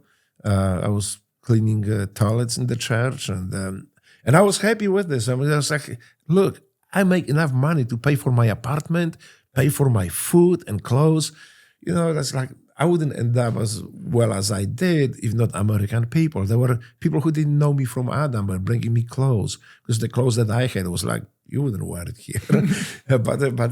So they were bringing me clothes. They were checking if I have my fridge, if I have food, if I have enough food to eat. They helped me find the apartment. They helped me find the job. The apartment was a project. So like I remember my first night, I can see the sirens everywhere, people running everywhere. And there was like a balcony it was 2 floors and there was a balcony. And I didn't know, but there was like a prostitution district. So, so that's a project. Yeah, no doubt. And so I was like peeking through the curtain. I see police. They are dragging some people in the police cars. I was like, good God, what will happen? But then, I got used to it, and nobody bothered me there. The place that I live with, there was a lot of Vietnamese people living, a lot of from Cambodia. And these people were working so hard that I remember I did ask one of them, so you go to work in the morning, you work in the evening. Yeah, but I come here, I eat something, and I go there. And then most of them didn't have a banking accounts. They were keeping the money, and they were paying cash for the cars, cash for everything. So they didn't have any debt. And they did usually well. They learn, some of them didn't speak English, but they were learning hard. So they were learning English. And again, that would not happen without support from Americans, American organizations. That's so beautiful, and it's so transparent for you guys, for people who are born here. Because they were born into good country, being good people. Being good is nothing special for you. It's nothing special for people. It's just the way Americans are. The goodness is just the nature of America and American people. Mm-hmm. But me having that vantage point, you mentioned at the beginning of our conversation, that vantage point that I have through the prism, seeing it into the prism of socialism and Communist Party and censorship and political persecution and attacks on family values, attacks on faith. When I look at America, I see beautiful country with beautiful people worth fighting for. This is why eventually I end up in the military. What do you think was your biggest culture shock? I mean, it seems like that may be it, but there's the common things where you hear of, people coming from Soviet bloc countries, they'll go to a grocery store and their mind will be blown. Well, the biggest shock actually was not even maybe that, but the biggest shock was the goodness of people. Mm-hmm. It's something that, I experienced myself, the care for others. So this is special. But the stores, hell yeah, there was like, I remember when I walked in the stores and I remember somehow I got into aisle with cereals. And there's like a whole aisle of it. It's like, whoa, this is such a nice picture. I take this one. What about, I take this one. So I had like full basket of cereal. I didn't even know what it was. It just looked good. And then eventually I learned how to eat with milk and stuff. But yeah, so like because the first groceries, it was not me because I didn't have the money. The first groceries were done by American people. They show up they took me and shopping to the Walgreens, the Kroger, and I tell you, I mean, I lost it. I didn't know what to buy even because there's too many choices. so that was one of the shocks too. And again, the goodness of people, that's something that will, I think, stay with me for the rest of my life. Do you think early on the picture that you had painted of America when you were sitting outside that embassy and seeing, they had those different American... No, not really. That's something what I always... The way I dream of America, and actually this is what I encounter. I mean, look, I came without speaking English. I had no clothes, and I have 10. I didn't have a cent, 1 cent in my pocket. I had a 10 Phoenix. That's German value. Those was left after I bought a little tape recorder. Because that was my dream since I was a little kid. So in Germany, on the way to America, I bought me a tape recorder. So I spent all $20. So I had a 10 Phoenix in my pocket, and everything I have today, everything I own, including my family, I owe to you guys, to America. So, well, I was going to say, did the picture that you had painted when seeing like those different things outside the embassy of like the pictures of maybe New York City or something? Better. The reality was better. It was better? Yeah. Yes. That's awesome. Yes. It was everything I expected to be, but more, because I didn't expect people just come to my aid so quickly and in such a big groups that, and even I offended them sometimes, but I didn't speak English. So saying thank you, TH, does not exist. That sound doesn't exist in Polish language. So one of the Polish guys said, well, just say thank you very quick, thank you very much. Use F. Well, so the one after the Mass on Sunday, the pastor said, hey, one of the churches, because I went to different churches there. So bring the parishioners, come to meet this Polish immigrant here. He's new. He doesn't speak English very well. And so people gathered around me. He brought she brought a big plate of cookies. So I took this cookie and tried this.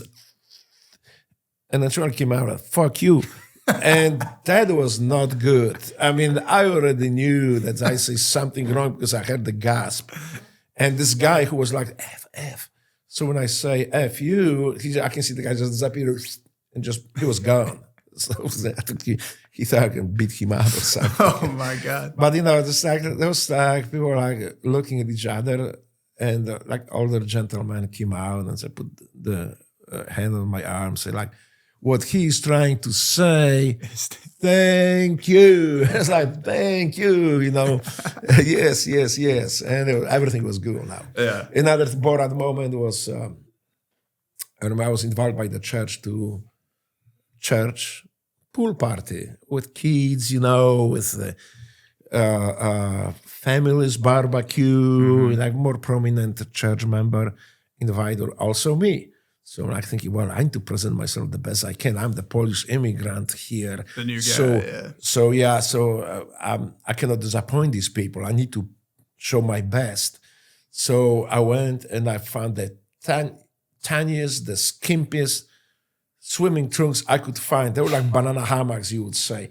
Because in Poland, in Eastern Europe, you don't wear those long shorts. Those long shorts only old people wear because they couldn't wear anything. Nothing would fit in them. So if you see somebody with long shorts, you already think old man. Yeah. So I went up there, I changed myself. I woke up. As soon as I woke up, I could hear whistle.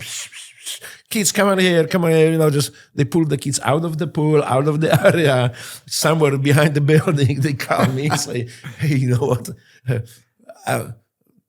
We give you the swimming trunks, okay? I say, thank you. So we went up there, they give me the biggest trunks I think I could find. I have to actually tie myself, so then follow. And then everybody was smiling, everything was okay. I just didn't know.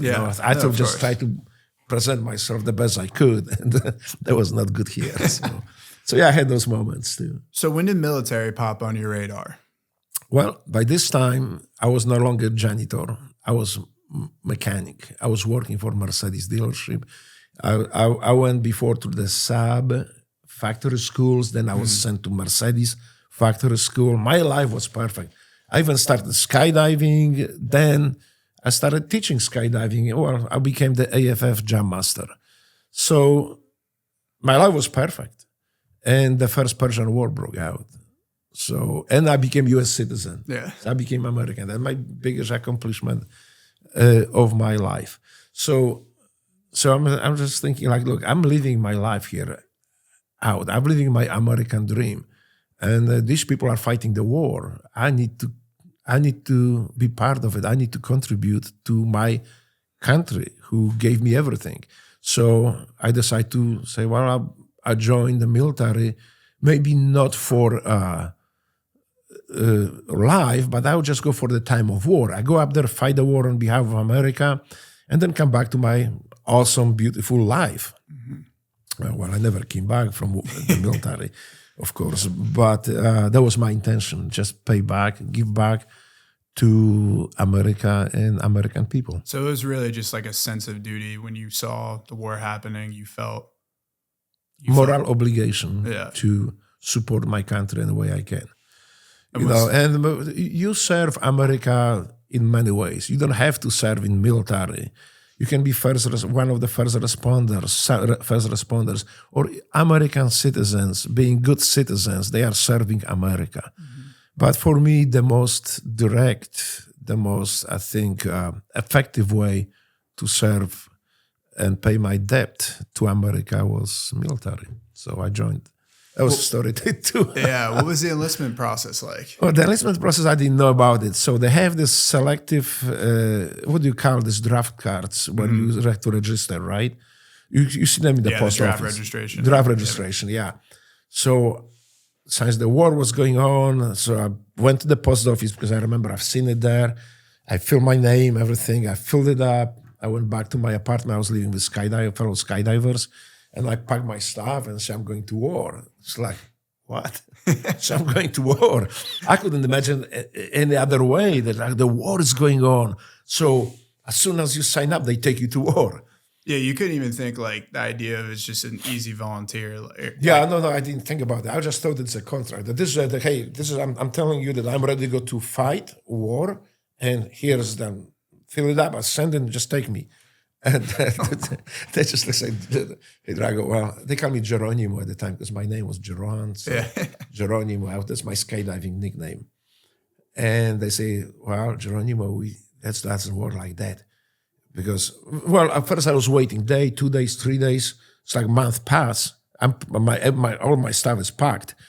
And they send me the answer. Well, thank you so much. Thank you very much. You are too old. You don't need to worry about the draft. It's like, and this is what they say. That's, hey, I think what you just fill up is that draft registration. You need to go to recruiting office. So for me at the time, Army was everything. So I didn't distinguish between Navy, Marines, Army. For me, everything was Army. So says Army, and they say, there's a recruiting office for the Army, so you can go. So I did. So they fill my paperwork. And I was kind of like, the process took a few months, maybe 3-4 months. And then I said, okay, so we are coming close to all these things. So we're going to start talking about the dates. I said, okay. At the same time to Memphis came Leapfrogs, the U.S. Navy SEALs demonstration jump team. So, of course, they came to our drop zone where I was skydiving. We started skydiving, started talking to them.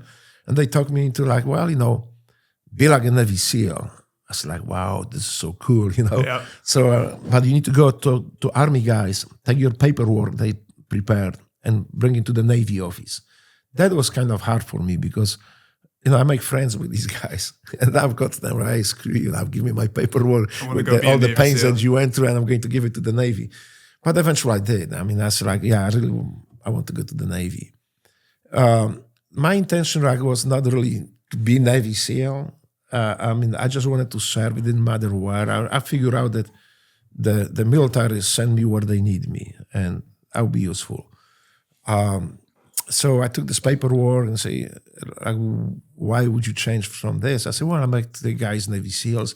They told me to be a Navy SEAL. So I said, ooh, Navy SEAL. I was like, Yeah, it's like so. But then turned out to be, I was already 32, going 33, so I was cut-off age for SEALs is 28.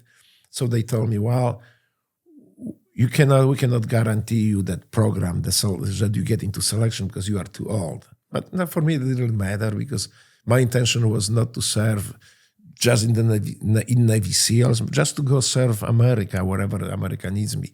And then but they say like, well, but if you sign this today, they'll make a SEAL out of you in the boot camp. I said, sure, okay, let me sign it. Yeah. And the thing was that at least they were nice with me. They say like, look, you need to pick the job that is actually source rating for the Navy SEALs. So like intelligence specialist, you cannot go in SEALs in case you capture or whatever. But you can be parachute rigger since you work with parachutes. Because I asked for it, something with parachutes, parachute rigger, PR. Okay, yeah. So they send me to, they say, okay, we'll get you to PR school. But now they look at the schedule, say, okay, for you to go to PR school, the boot camp takes whatever the 5 weeks or 8 weeks, 9, whatever the boot camp is. And so to get to this PR school, you need to go to boot camp this week. So like Friday or Saturday, I think. And I say, okay.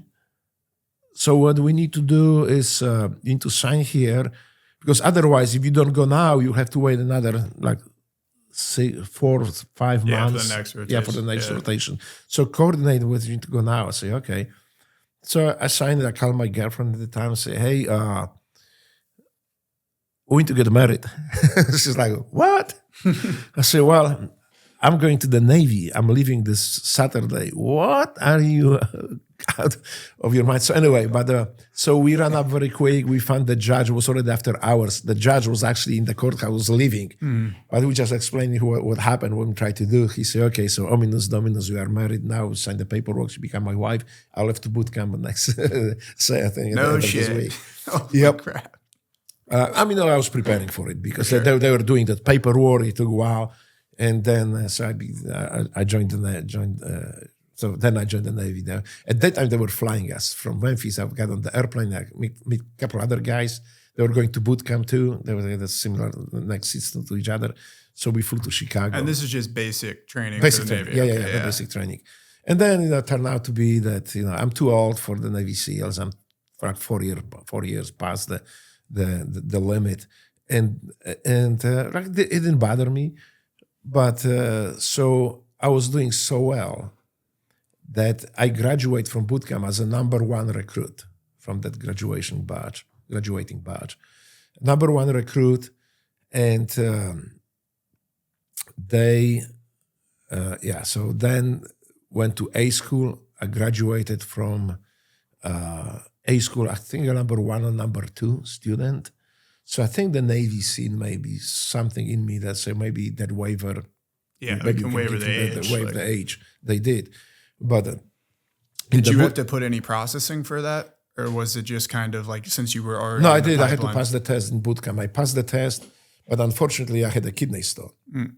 So everything was good. So I was like, they didn't look at my age yet at the time. There's like, you passed the test. We're going to put you. So next thing will be, we'll process you medically for the SEAL, you medically qualified. So everything went good. And the last one, the doctor looks, he still have that document at home. Oops, you had a kidney stone. It's like, yes. Well, you have to wait. According to our regulation, you have to wait for like a year, I think.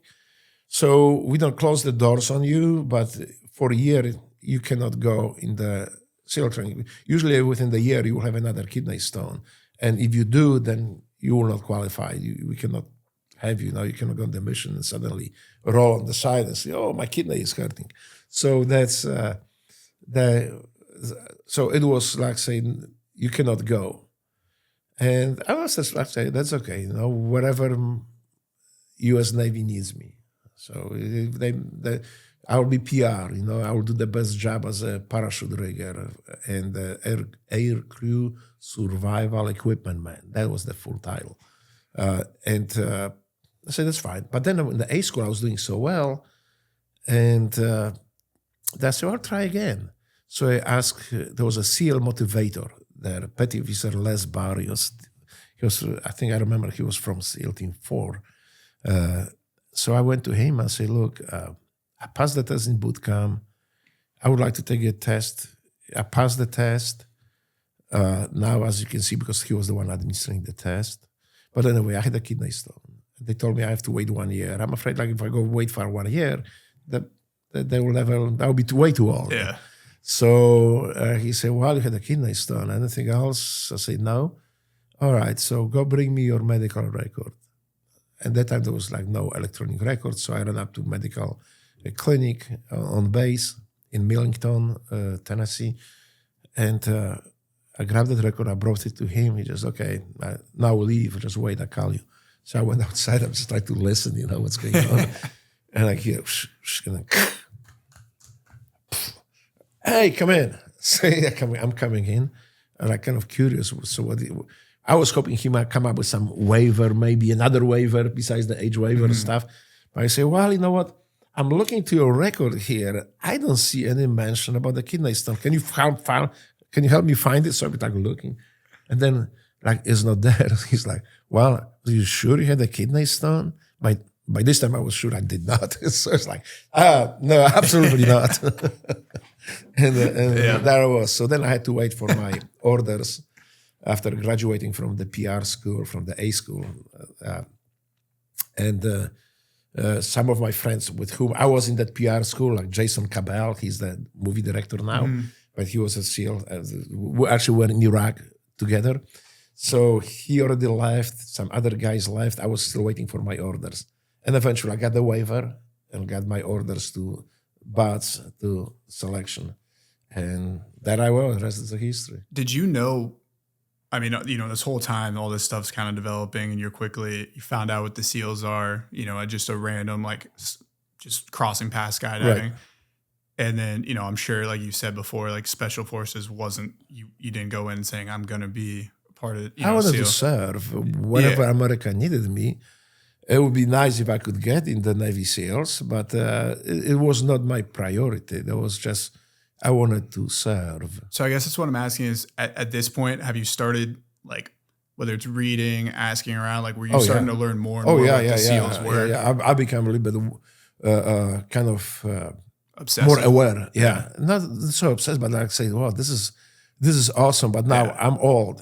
So I'm going there knowing that my body doesn't heal as fast as the 10 years younger guys, right? Mm-hmm. So that's, and the thing is that I didn't know I knew so little about the training, that selection, that I thought that it's like a prison time. So once you get into the training, they lock you up on base somewhere, isolate you from everybody, and you will just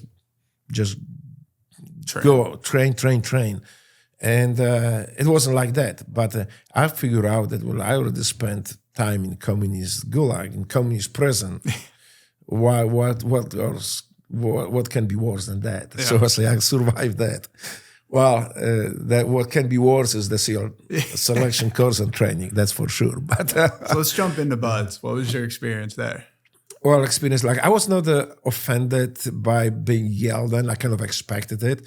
The biggest surprise was that after the day was over, we could go home or we could go to barracks or wherever. It was like nobody yelling at you. There was like not 24 hours supervision and stuff. You were on your own. You're on your own. The thing is that those kind of has two-edged sword. Because, you can have a time, you can rest, but if you not manage your rest properly, if you go party all the time, get drunk, they give you enough rope you can hang yourself on it. So you have to be mature enough to know what you can, what you cannot do. And for me, it was not that difficult because I was so beat up that when the guys went partying and drinking, usually I was just looking for Ben Gay to rob myself with, just to survive for the next day. And so I went out and drink with them too, but for sure. But I was more friend with the Ben Gay than anybody else. Hey, you're not trying to drink like a 20-year-old. No, drinking. I'm good with it. I'm still good with it. Then now I'm just I limit it, but I was That was good drinking. Have you heard of Hell Week before? Or Yeah, you know what? I heard about Hell Week. I knew what the Hell Week was, and I was very anxious going into it. But like looking back now, it was more like you go inside the room, you know somebody's going to kick you in the balls pretty hard. So you get a kick in the balls, kick in the ass, and by the time you know what's going on, you are out. The Hell Week is over. And usually, like if you survive to past Wednesday or maybe till Thursday, I don't think you even know how to quit. It's just like you just autopilot. You just go. You start hallucinating. So, but the Hell Week was not the worst part for me in the baths. The most difficult part was San Clemente Island, the land warfare. That was like a Hell Week on steroids. It was in December, so we're always cold. I was always hungry because I like to eat a lot, and wet and miserable. And we could only wear the little T-shirt and the military blouse. So it was really not much to cover you. But you know, the things that we did, you were sweating too at the same time. The problem with me was like my body started breaking down already. So I always did my 11 pull-ups, whatever the pull-ups were, but sometimes I kept a little bit. So I say, okay, you didn't make it. I'll try one more time. So by the time you retired. And then it's like, okay, so now I want you to sprint to the surf, roll yourself, you know, just sugar cookie roll, sand and in the water, sand, and here you have that so and so much time. So you just sprint as fast. The whole time was always that you couldn't make it. And maybe 2-3 runs, and then on the 4th run, okay, you made it. Now you can eat, but if you didn't make those pull-ups, you eat outside. So most of the time I ate outside. It was sleeting, sometimes it was raining. But you were sitting out, when it was sunny, it was okay. But it was not, it was rainy, it was miserable. You just sit up there and eat the meal because you could not eat with guys inside the building. You had to eat outside. So for me, that was way more challenging than the Hell Week. Because Hell Week, you didn't even have to do anything. Here, you constantly, you always did something that potentially could kill you. Just like in the teams, is when it goes to extreme, but just on San Clemente Island, you work with guns, you know, you shoot next to your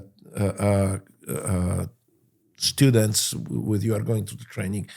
So this is constantly something is going, you work with explosives, and then you always miserable cold. And that thing is, that adds up. So I remember during the IATS drills, this one time that like I was not yelling loud enough. And I was yelling so loud, I had a headache. You know, move this, move that, do this, do that. Like, you know, spill right. And you not loud enough. So I was trying to scream as loud as I could. I almost lost my voice. So then they say, okay, so you concentrate on gun too much. Here is 2x4. So you, like 3 of us, I guess, got 2x4s. So we can yell loud and we can scream louder the commands and repeat the commands louder. So, and then on the top we had to scream pow, pow, pow. So it's like you know, you do your, some of the guys are with the guns and they're shooting a ray of ammo, you 2x4 and pow, pow, pow. And then, you know, feel right, whatever. Yep. So it happened to like quite a few guys. So I didn't feel bad about it. That just made me better SEAL. So, what was your relationship with some of the guys as well? You know, I mean, we've had guys that were going through buds at, you know, like 19 years old on the podcast. And, you know, there's always such a variable in terms of age, experience, you know, all these different things. What was your relationship maybe with some of the other, you know, guys there? Was there? I made my best friends there. And there's guys about over a decade younger than I am, but I don't see we've seen the difference. My performance was good. I performed very well. So they kind of respected it. And I didn't look at the age. The age never bothered me. Just so I was saying less so physical as well. Like, would they look up to you? You know, you've had all these different experiences. You know, I think they didn't have to look up to me. That was the guys I was looking up to myself. So that's not like for me. They were my role models. They were the people who were my officers in my class. Were the awesome people. I mean, there's some guys that we are friends still today. You know, and it's the bond that you create in BADS. is such a powerful that almost like in combat later on, with the guys you go to combat with, it's the same thing, that the bonds that you form are unbreakable, I would say. And that was really, like I said, if we are friends still today, and sometimes we call each other, sometimes we just know we are there doing something. Yep. Love that. So wrapping up selection, you get through, you get your trident. What did that moment feel like after all the mountains that you had to climb and you end up becoming one of the most specialized individuals? It was so elating, almost, not as much elating, almost like me becoming American citizen and having this pinning American flag to my lapel. Was not as powerful as the American citizenship, but it was powerful. Mm-hmm. And then you went into SEAL Team 2, correct? Yes, SEAL Team 2. So the path today is a little bit different to SEAL teams. So you go through a selection past the 6 months. Usually it takes longer than that because you get injured or get rolled, so you need to repeat some of the things. So it takes longer, but 6 months. Then you go to jump school, whatever you need to do. Then you go to SQT. When you graduate from a SEAL qualification training, you get trident. You get 5326 NEC for enlisted people, and this is different for officers. And then you become SEAL. You are full-fledged SEAL. You don't know much, but you are full-fledged SEAL. Mm-hmm. So when we were in my times, it was a bit different because you went to BATS jump school, then you go to SEAL team, then you go through STT, SEAL tactical training, just like SQT today. And then you go on probational period. You are only on probation in SEAL teams, but then they assign you to platoon, SEAL platoon on probation. And then the guys in the platoon decide yay or nay. I know many guys who went through entire process at the time, the BATS selection, the SEAL selection, BATS, the jump school, the STT, go to the SEAL platoon, and it's like, you're cutting, so bye. And I have many friends that had to leave. And they're good people. Mm. They are still some of them were still in the fleet when I was deploying to combat, but they never came back. Some of them may come back in the BATS. You can come back to BATS if you are a good student. But with these guys, usually when the team platoon say then it was you go somewhere else. Mm-hmm. So there are some people who went through the entire process. At the end of it, never got a trident. I feel a little bit bad for them, but this is the nature of the beast. Mm-hmm. This is something that you cannot question yourself. You cannot question. If you see something that is not right, you need to call it. And in SEAL teams, nobody has a problem to call it out.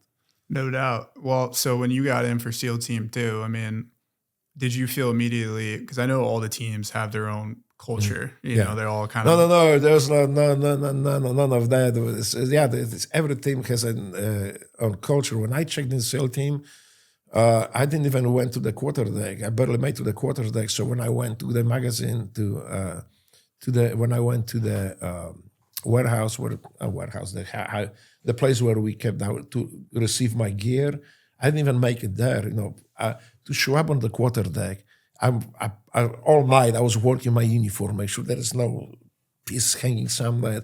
So it had to be perfect. Mm-hmm. My shoes were shiny. You can actually see your face in those shoes. So I checked in. By the time I made out of the building, all the team guys were waiting, and here we go. So I spent about an hour doing PT in my dress blue uniform, pull-ups, sit-ups, running, jumping jumps, push-ups.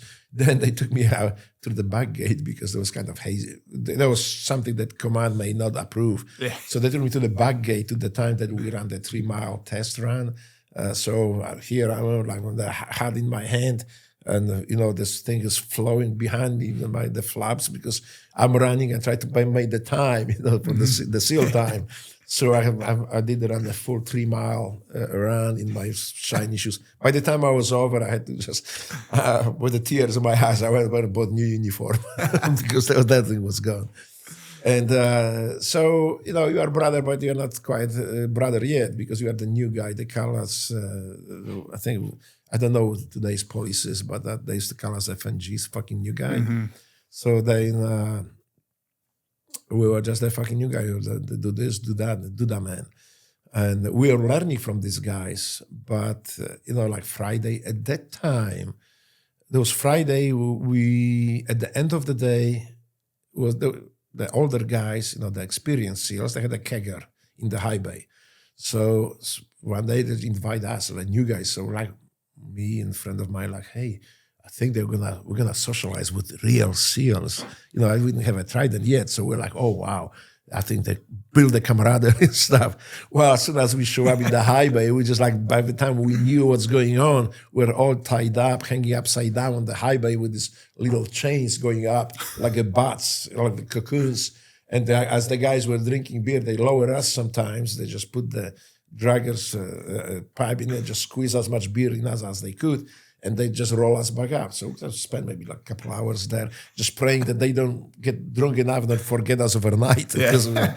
And then, you know, just roll us out. So that was common at the time. And just, I say it built character. And, you know, eventually we progressed to the STT, to the probationary period, and then became Navy SEALs. We received the Trident, which was it was a huge for me, for everybody. Receive the Trident is again almost as big as becoming U.S. citizen. So did you and Team 2 end up deploying out for the first Gulf War? Were you guys? No, by the time the war was over. Yeah. So with the SEAL Team 2, we deployed to first to Bosnia. Actually, we're in Italy, and this was our pilot F-16 who got shot down. So my platoon, among other people, who were looking for him, were flying over Adriatic, and other group found him and rescued him. But I'm proud to be part of that effort. Then we went to, so that was Italy. Then Yugoslavia happened. So that was interesting deployment, and then with Jocko we deployed to Middle East. It was first. There was a strike platoon, and we hijacked the Russian tanker. So it was I don't have I need to contact, I never had the chance to ask lieutenant in charge of this operation. There was Queen F. I don't want to bring his name because I don't have that permission yet. Of course. But Jocko was second in charge, AOIC, and Kabi was the chief. So we hijacked the Russian. Well, Jocko wouldn't like me saying hijack, so we just did the VBSS, vessel boarding sergeant seizure. So we did that. So there was a Russian tanker smuggling oil from Iraq, and it was pretty interesting because they knew that we were looking at them, we were shadowing them, so they were flying on the edges of other countries, of the territorial water of other countries. So when Carl came to take it down, we had like maybe a couple minutes to turn this tanker away. Otherwise, we would have to jump off the tanker in the water, because otherwise it would cause international incident. Foreign forces, coming into the different country, but without the permission. So we did. We just started so quick. We just turned away. So those Jocko, Rob O'Neill, I remember that guy is the funniest guy in the world. He can sing, he can play piano and kill terrorists with the same ease as no difference. So the guy has almost over 400 combat missions. I mean, this is I don't know anybody who has more, and 2 silver stars. So that was before he went to SEAL Team 6. But that was a great guy. He was the funniest guy, and we were part of me and Rob were part of the E5 Mafia in Jocko's platoon, Mr. F and Jocko's platoon. So they were great officers too. I mean, I have to tell you this, that in my career in SEAL teams, I have not seen officers that were inept. Maybe I was just lucky, but there were officers that people did not like. maybe as much as others, but everybody respected them. They were those who made the teams, because their shift is a little bit more difficult to get to that selection. So but those who made, I mean, I have full respect. I never work with bad officers. I work with officers who may like less or more, but they were all good, solid operators. So being an operator underneath Jocko, in live combat and some of the most dangerous in points Iraq in the too, war. Yeah, and we'll circle back there in a sec, but in the most dangerous, cities and battles that we had within that war, what would you say stood out to you in terms of, because again, Jocko is pretty notorious for being a great leader, and you saw direct combat under him. Well, I've seen it directly. I work with him. I work for him. So I think charisma is the biggest thing I say. This guy has this aura of invisibility. Like, you are on Jocko, nothing is going to happen to you. This is something that I think stood out to all of us. Everybody wanted to be with him, and they wanted to do things that he does. Well, by the way, he showed up in the platoon. It's like, well, I'm going to choke out the entire platoon in like 10 minutes. And he almost did, he almost did. He choked out everybody except two guys that just ran away. So they just remembered that they had some admin things to do. So they say, we'll just go very quick, do the paperwork, we'll be right back. And they never showed back. So about everybody else, we did get choked out as a lesson. And then he was teaching us jiu-jitsu. And I tell you, I became really good. And I was choking out in Kuwait when some big guys in the ring, like from CBs or from some other formations, and he made us good. He made us good. That's not only in jiu-jitsu, but also with our performance as operators. He made us all better. I remember when I met Jocko first time when he showed up in SEAL Team 2, before he choked us out in the platoon. So we're doing the tests, we're doing the swim, the qualifications dive. And so they put me in the pair with Jocko and one other guy. So it was like an odd 3-man pair. So I look at Jocko, it's like, that guy is huge, it's thick. He ain't swimming fast, so easy ride. Oh, man. So I was the buoy man. And so he dragged me, the buoy, and the other guy through the water like a woods. I mean, we could not keep up with him. So I thought I would overbreathe my dragger, and he was extremely strong. But also, again, you didn't feel when you were with him, you didn't feel that he was superior to you or something. You just feel this is the guy you want to be with. This is the guy you want to work for. This is the guy you want to have as a leader. Mm-hmm. So that's why, and all the guys I work with, this is how they perceive. That was a monster. The guy is a beast, and still is. Yeah, it looks like one still. So, yeah, that's not the guy you would like to go and I think go against with. I saw him on Joe Rogan's episode one time. He described him. I think you're one of those individuals as well. Is like there's very certain individuals that when times get tough, you need to be able to have them in that glass case and break in case of war. I think it's both. That's Rob O'Neill. There's Marcus Luttrell. There's guys who are actually, like there's so many characters in the SEAL teams. There's so many people. I mean, one of the guys is like the strongest guy I have ever seen the SEAL teams physically. So the guy is, when we went to France, to Lorient, and work out with these Frenchies, he just bent the equipment. He put like 5 plates on each side, but the bench press and bend their bar. The weights start falling off the bar. He offended these Frenchies because, like, God, this Godzilla came and just broke our equipment. It's Godzilla. Yeah, he was big, huge too. And again, when you know him, when you talk to him, this guy is like the best. This is your best friend. You would like to have him as your best friend. Mm-hmm. And so there's people in the teams. There's so many people like that. That you look at this guy. I want to be like this guy. Oh, I want to be like this guy. So, or you know, there's always something that is impressing. Like for me, it was always impressing me in these people in the SEAL teams. So. When was your first operation where you saw combat directly? Was that? That was in Iraq. So I was with my platoon. We deployed to South America. And like middle of the deployment, I was called in and say, hey, there is a Polish Special Forces operating there. And you need to kind of help facilitate them and coordinate our operations with them, because some of them didn't speak English.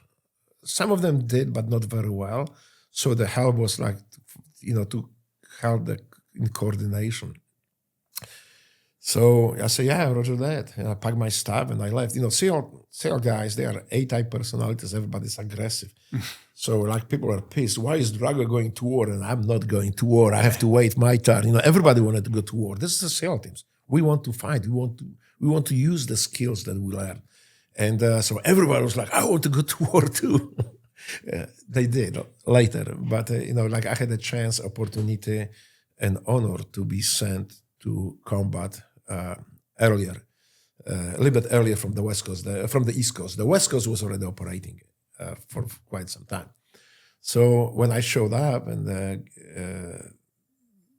I introduced myself to Polish Special Forces GROM, and then that's why I realized these guys are good. These guys are awesome. I mean, their tactics, their techniques, their way of thinking are so similar that we really didn't have any issues integrating them with us. Oh, actually, we integrate with them, Yeah. so I would say. So I asked even to be, I was doing assaults. I was in the train with GROM, with our guys. So I was like double dipping on the missions too as well. And I loved it. I mean, these guys are consummate professionals. As far as special forces, it was very easy for us to work together to the point that we didn't distinguish between like, well, GROM is this, we are this. If we need somebody, we just put him when we need it, regardless if it was GROM or our guy. So yeah, that was great experience for me and working with Polish Special Forces. Matter of fact, I just came back 2 weeks ago from Poland, where the Polish Vice Minister of Defense awarded me gold military medal from Poland. This is the highest medal a foreigner can get from Polish military. General Petraeus has one, and one of our soldiers, American, received another one too for his sacrifice. He saved Polish soldiers in the battlefield. He was killed. So it is a great honor to have this medal. I mean, congratulations, one, and that's absolutely well-deserved. That is incredible. And so you're saying, so you got pulled from South America, Yeah. and you guys are starting to operate or doing dual operations essentially. Yes. So when was the first time you guys were going, like, do you remember your first operation with them when you guys saw live combat? And with that, I'm very curious to hear I your remember, most. but there was so many of them. There's nothing stands out. There's pretty much standard mission. We just go up there, blow the door, get there, kill the bad guys, and get out. And so, yeah, the thing that stood out for me is the breaching methods. The breaching methods that we were using were very extremely effective, but they were also indiscriminate. So we realized that most of these targets that we hit, they were civilians. The terrorists love civilians, love their families put in between them and us. So we didn't want to injure these civilians, but also we wanted to have that effect of that blast effect that gives us huge advantage walking inside the room and just eliminating the bad guys. So I did develop the charge that actually allow us to do so. So I won't be talking about technicality of it, but I'm very proud of it. And a matter of fact, it is actually written in my book. I described that evaluation form that you receive every 6 months. Yeah, this is is mentioned. So let me ask you this. Obviously, like you said, you guys are going out at night, kicking down doors, taking down bad guys. You saw a lot of evil dealing with your time in Poland with the communist government. You came to America. You got to saw so many of the opportunities and values there. Can you maybe speak to, during these operations, whether it's just an event or just the general idea of some of the evil that you saw while you were over there in the Middle East, and how that furthered your belief and understanding of America? Yeah, so we fought in Iraq. We fought the most evil people, I think, that are on earth. We're talking about the terrorists on steroids. They were, I don't go into their motivations, why they do it, but those are the people that had no qualms, no problem attaching grenades to the crib with the baby sleeping inside. In case somebody grabs the blanket and pulls the blanket off, it will destroy entire room, if not the house. So that was kind of booby traps for us with little baby. Because your reaction, you see the baby, right? You just want to remove it from the situation. When the situation is when you dominate the location, you don't want to leave the child somewhere by itself, right? Most likely the child will be crying because of the noise. But if you pull that blanket off, you would kill that baby, yourself, anybody in that room. Things like, using the drills to drill people's heads or cutting people pieces. Like we lost our soldiers from army. They were cut to pieces. So we fought evil there. And sometimes you have to be more evil to fight evil.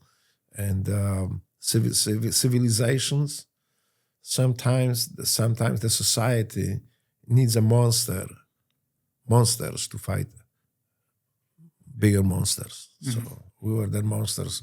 We're not the sheepdogs. We're the wolves hunting wolves, killing bad wolves.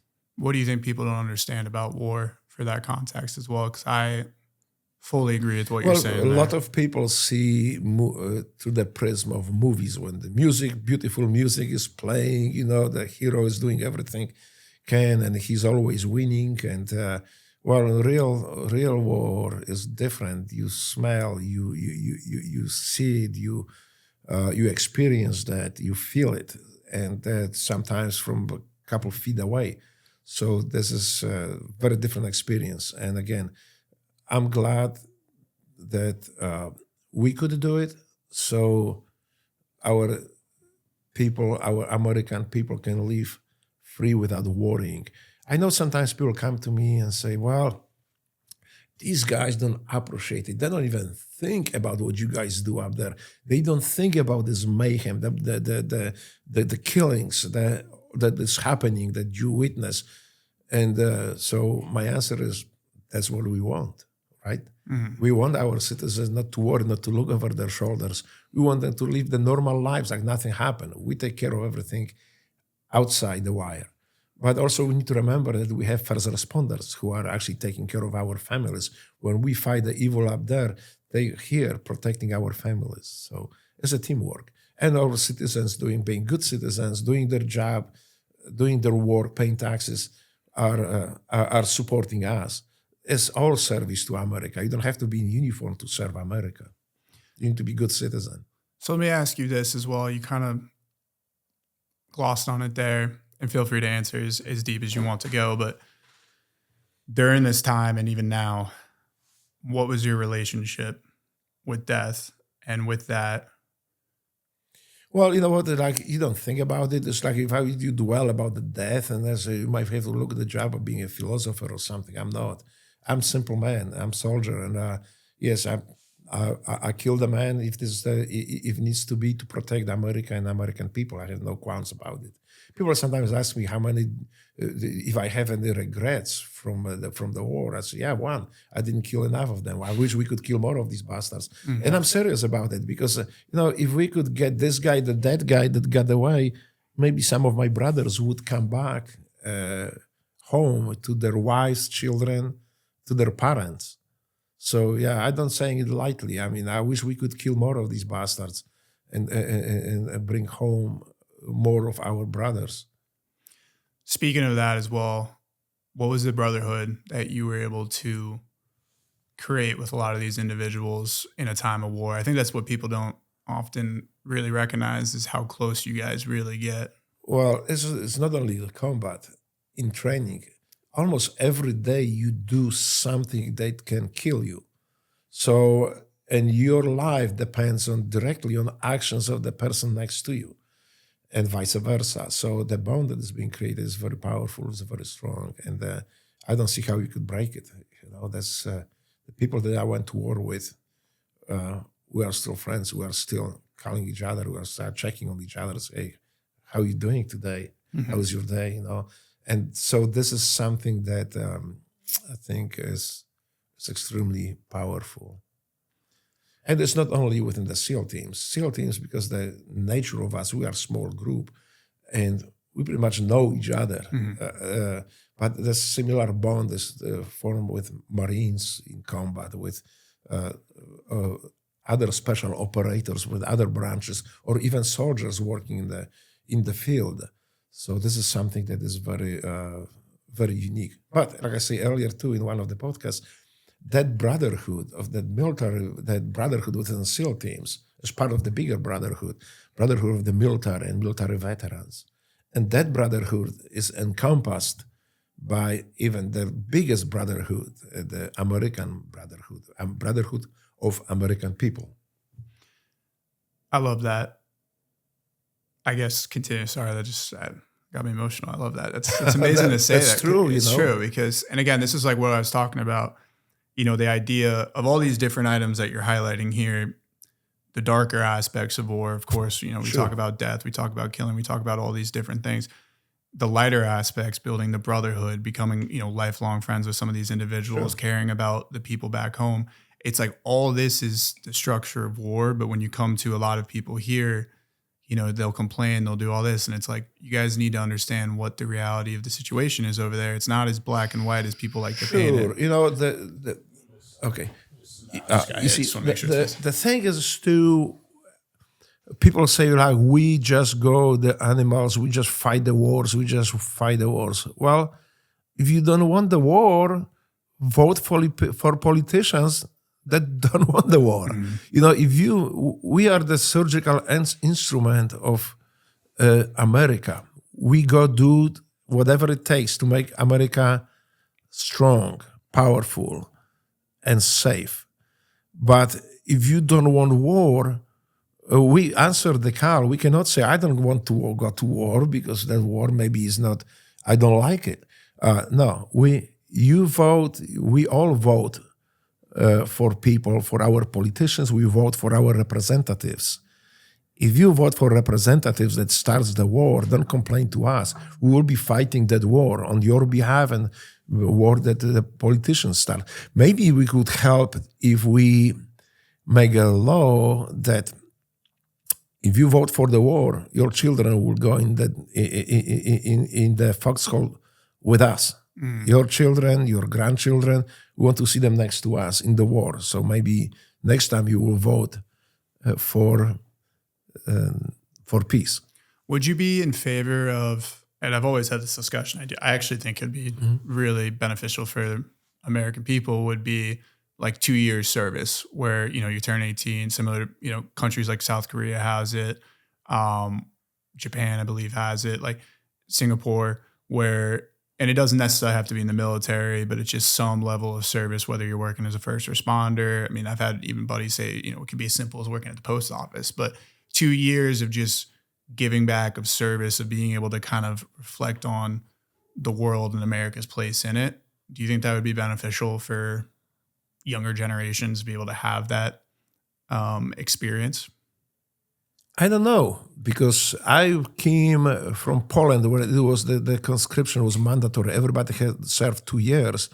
That didn't work for a while. Mm-hmm. America is very powerful. I don't know if people realize how powerful we are.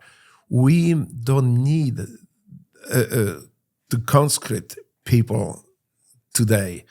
So instead of forcing somebody to do something that he may not like it, or he might do something else differently and better, I think we just leave people to live their lives the way they want. Somebody wants to study philosophy. Somebody wants to be a doctor. Why to drag him out into military when we can do that job to protect them, to make sure that they can do it? So, yeah, I think that we are not at the point that we need that. If there was some cataclysm and if we need more people, I'm sure every American would volunteer and say, I will go fight on behalf of America, or I will do this to protect America. But today, I think let people live their lives. Mm-hmm. So that's the way I think. I don't think we need that. I think what we need, I think, is more patriotism taught in the schools. I have to admit that I have not seen such a hate towards America in the bastards I was hunting in Middle East, in the desert and wherever. I have not seen as much hate from them, from the terrorists, as I see some from our younger citizens, and that bothers me.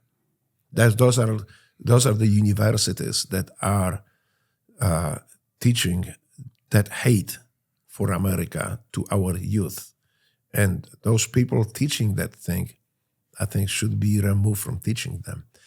You can teach different views, and all Americans have different views. You might not agree with it. I may not agree with some of them, but we need to respect that. They are our citizens, and they want to think the way they want to think. But don't take the patriotism away from them by skewing the education. And instead of education, we create indoctrination into some political views that, which is... let's educate our youth, not indoctrinate them.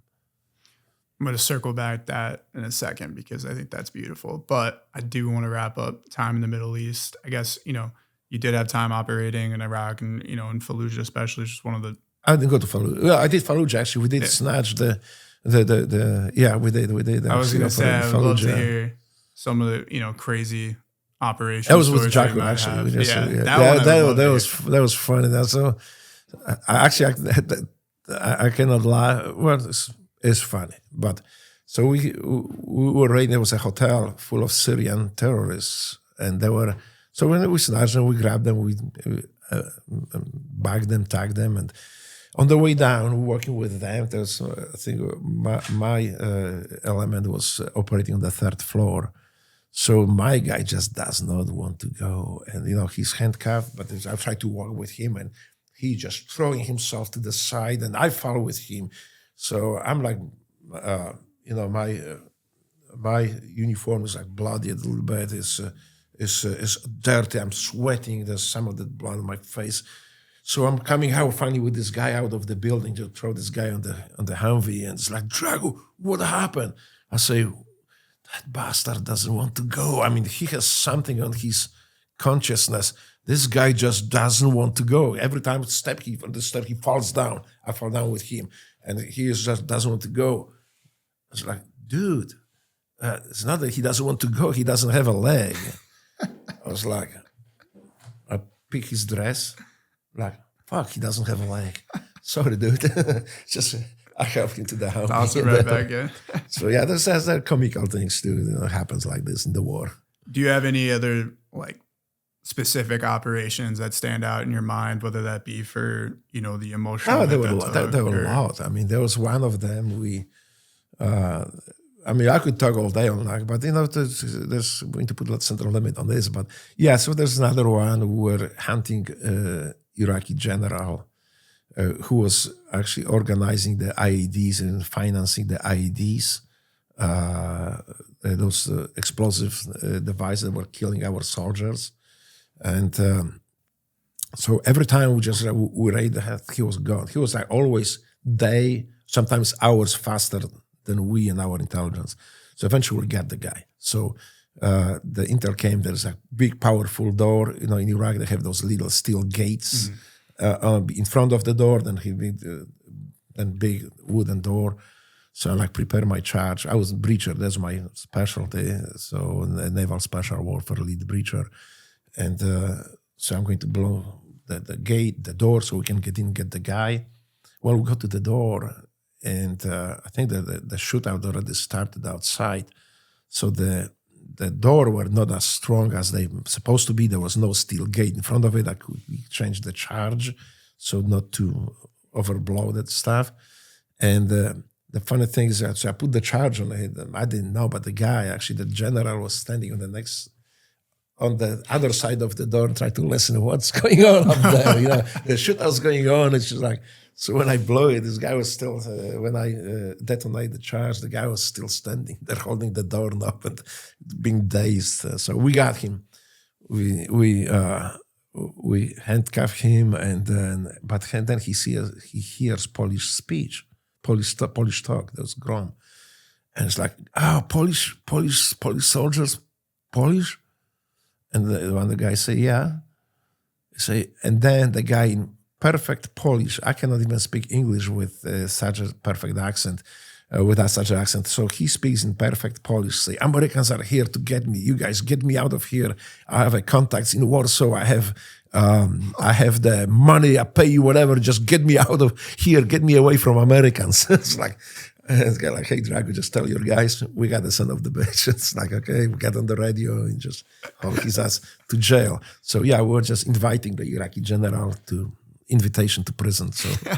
So yeah, he accepted the invitation.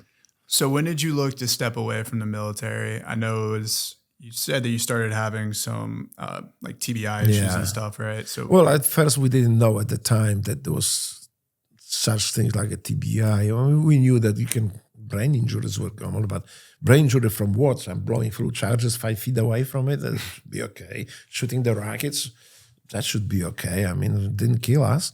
But so when I had the first problems occur, eventually I came back to as a CL instructor to BATS. So I was instructor there in that selection. So got me apartment in Coronado, and 2 o'clock in the morning, I'm wide awake every time. I can sleep the best 2 o'clock, bam, I'm awake. And also I had a problem reading too. I mean, to read the paragraph for me was an ordeal. I started reading paragraph. By the time I finished the end, I forgot what it was about. So I had to took me sometimes an hour. This is regardless of English or Polish. Like it doesn't matter. Yeah, that's whatever I was reading, and I just didn't remember what I lost that memory. Like I'm reading this about this, and then I remember what is it about by the end of the paragraph. So, but the sleeping was the worst one. So when I got with my SEAL brothers, and it's like, hey, this is what's happening to me. What the hell? Do you have something like this? Oh, I wake up sometimes too, but that's kind of odd. Yeah, 2 o'clock in the morning. So we came to the conclusion that it's got to be a ghost in my apartment. So I was like, fuck, I'm scared of ghosts. So I said, I need to move out. So I started looking for a different apartment. And, then couldn't find one because it was everything is so expensive there. So I said, well, I'll be living with ghosts. Just fucking scary. And, so that was our train of thought. That then start coming out that, the injuries that we sustained during breaching operations, during the combat operations, and even in training, shooting low rockets, training to be a breacher, they're significant and they are very dangerous. So it took me a while to get out of there. So of that state of mind. So now I have no problem reading now. Do you think there's no problem sleeping? Do you think there's any predisposition? I always wonder this with like doing MMA myself and everything with boxing. Like obviously, you're getting hit in the head, like doing a lot of the combatives and stuff. Yeah. Do you think there could be correlation there as well? It's like you might be a little bit more susceptible because like I said, I've been hit in the head. Well, if you get injured, such injury, and you don't heal it right, so every progressive one is progressively worse. Mm-hmm. So yeah, getting a hit in the head that's TBI too. Yeah. And you may not suffer it yet, but it may caught up with you later. So I would be very careful and see how you get hit. And that's what we just realized. We never thought that, who would think that shooting the rocket is dangerous? I mean, it's fun. So blowing the doors, that's fun. But then we realized that actually, it causes injury, and that's pretty significant. Yeah, that's why I tend to stick to jiu-jitsu now. Yeah. I recommend that. So, once everything started healing up, you left in Buds there, where did you continue after kind of wrapping up your military career and coming back into civilian life? So while in Buds, I realized that I have no family, right? So I said, like, well, I need to find me a wife. And how can I find a wife? So my teammates tried to help me a little bit. So, hey, this chick, let's go here. Let's talk to her, and then I will leave you alone. So that just did not work out. I didn't. By this time, I stopped caring what clothes do I wear. Clothes were clean, but for me, it was just the jeans, and black t-shirt. Black t-shirt. Where I wanted to be fancy, I had a blue t-shirt and black jeans. So that was the extent of my wardrobe. The operator uniform. Yeah. In civilian world. So finally, I said, like, Drago, to go online. Maybe you can find yourself somebody online. So I tried that. That good guy just came out really bad sometimes. So I had a really bad experience. But finally, I met this girl online. And I said, I'll give her one more chance. And I wrote, she wrote back. I winked to her, she winked back. So she wrote something. So my English is still not that good to speak about like very sensitive things like love and all that stuff. I can't do that. So I just ran up to my teammates and said, hey, can you help me write something back? So basically, you start writing. She write me. I ran to the team guys. They wrote their love letter for me, and I sent it back to her. So they just basically writing love letters for me. And then they got tired. They said, like, look, we wrote like 100, so many of them. You can just go copy and paste from all these letters, and you can make any letter you like, lovely letter or hateful letter, whatever. You can make anything you want. Say, okay, I'll try. But if you have a problem, we're standing by, we'll help you. So, okay, I did. I copy and paste things that I thought was like sensitive, beautiful, and send it over, and the profile disappeared. It's like, fuck. So I ran to, of course, my brothers and say, hey, I wrote this to her, but I can't find her profile anymore. She's like, oh, Drago, you fucked up. That's not good. Well, what happened is like, so I was like mopping around. It's like, she's gone, so I guess I need to start looking for something else, some other girl. And her profile showed up again. So finally I coerced her to talk to me, to call me. So on the call, it's like, oh, well, so you are not on drugs or you are not drunk. You just don't speak English. Yes. My head was shaking so hard that, so we finally we connected over the phone. We started talking. Eventually, she came to visit me. I remember too.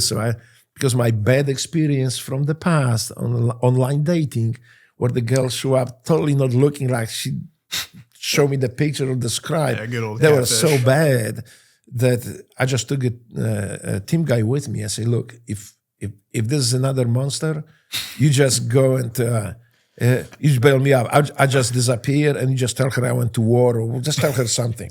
And so they send me somewhere somewhere. Yeah. So they and then we just wait, and he actually spotted her first. So, hey, dude, it's her. I say, oh, fuck yeah. And it's like, did you just rob the cradle? She's way younger than you. How did you pull that off? I say, well, you told me to lie about my age, and then you guys wrote me love letters to her. So it worked. Yeah. So she said, okay, I'm out. So you got it. And I said, yeah, I got it. So he left, and she showed up, and I was so nervous. I'm like trying to be like the gentleman. So I say, I am Drago. And so she said, well, dude, I didn't come here for like 2,000 miles flying just to shake your hand, give me a hug. I was like, oh, fuck, yeah. So I gave her a big Drago hug, and she loved it. But then I was like still nervous. So we're going back to my car in San Diego, from San Diego airport. And I'm like, I don't know what to talk to her. I'm like scared.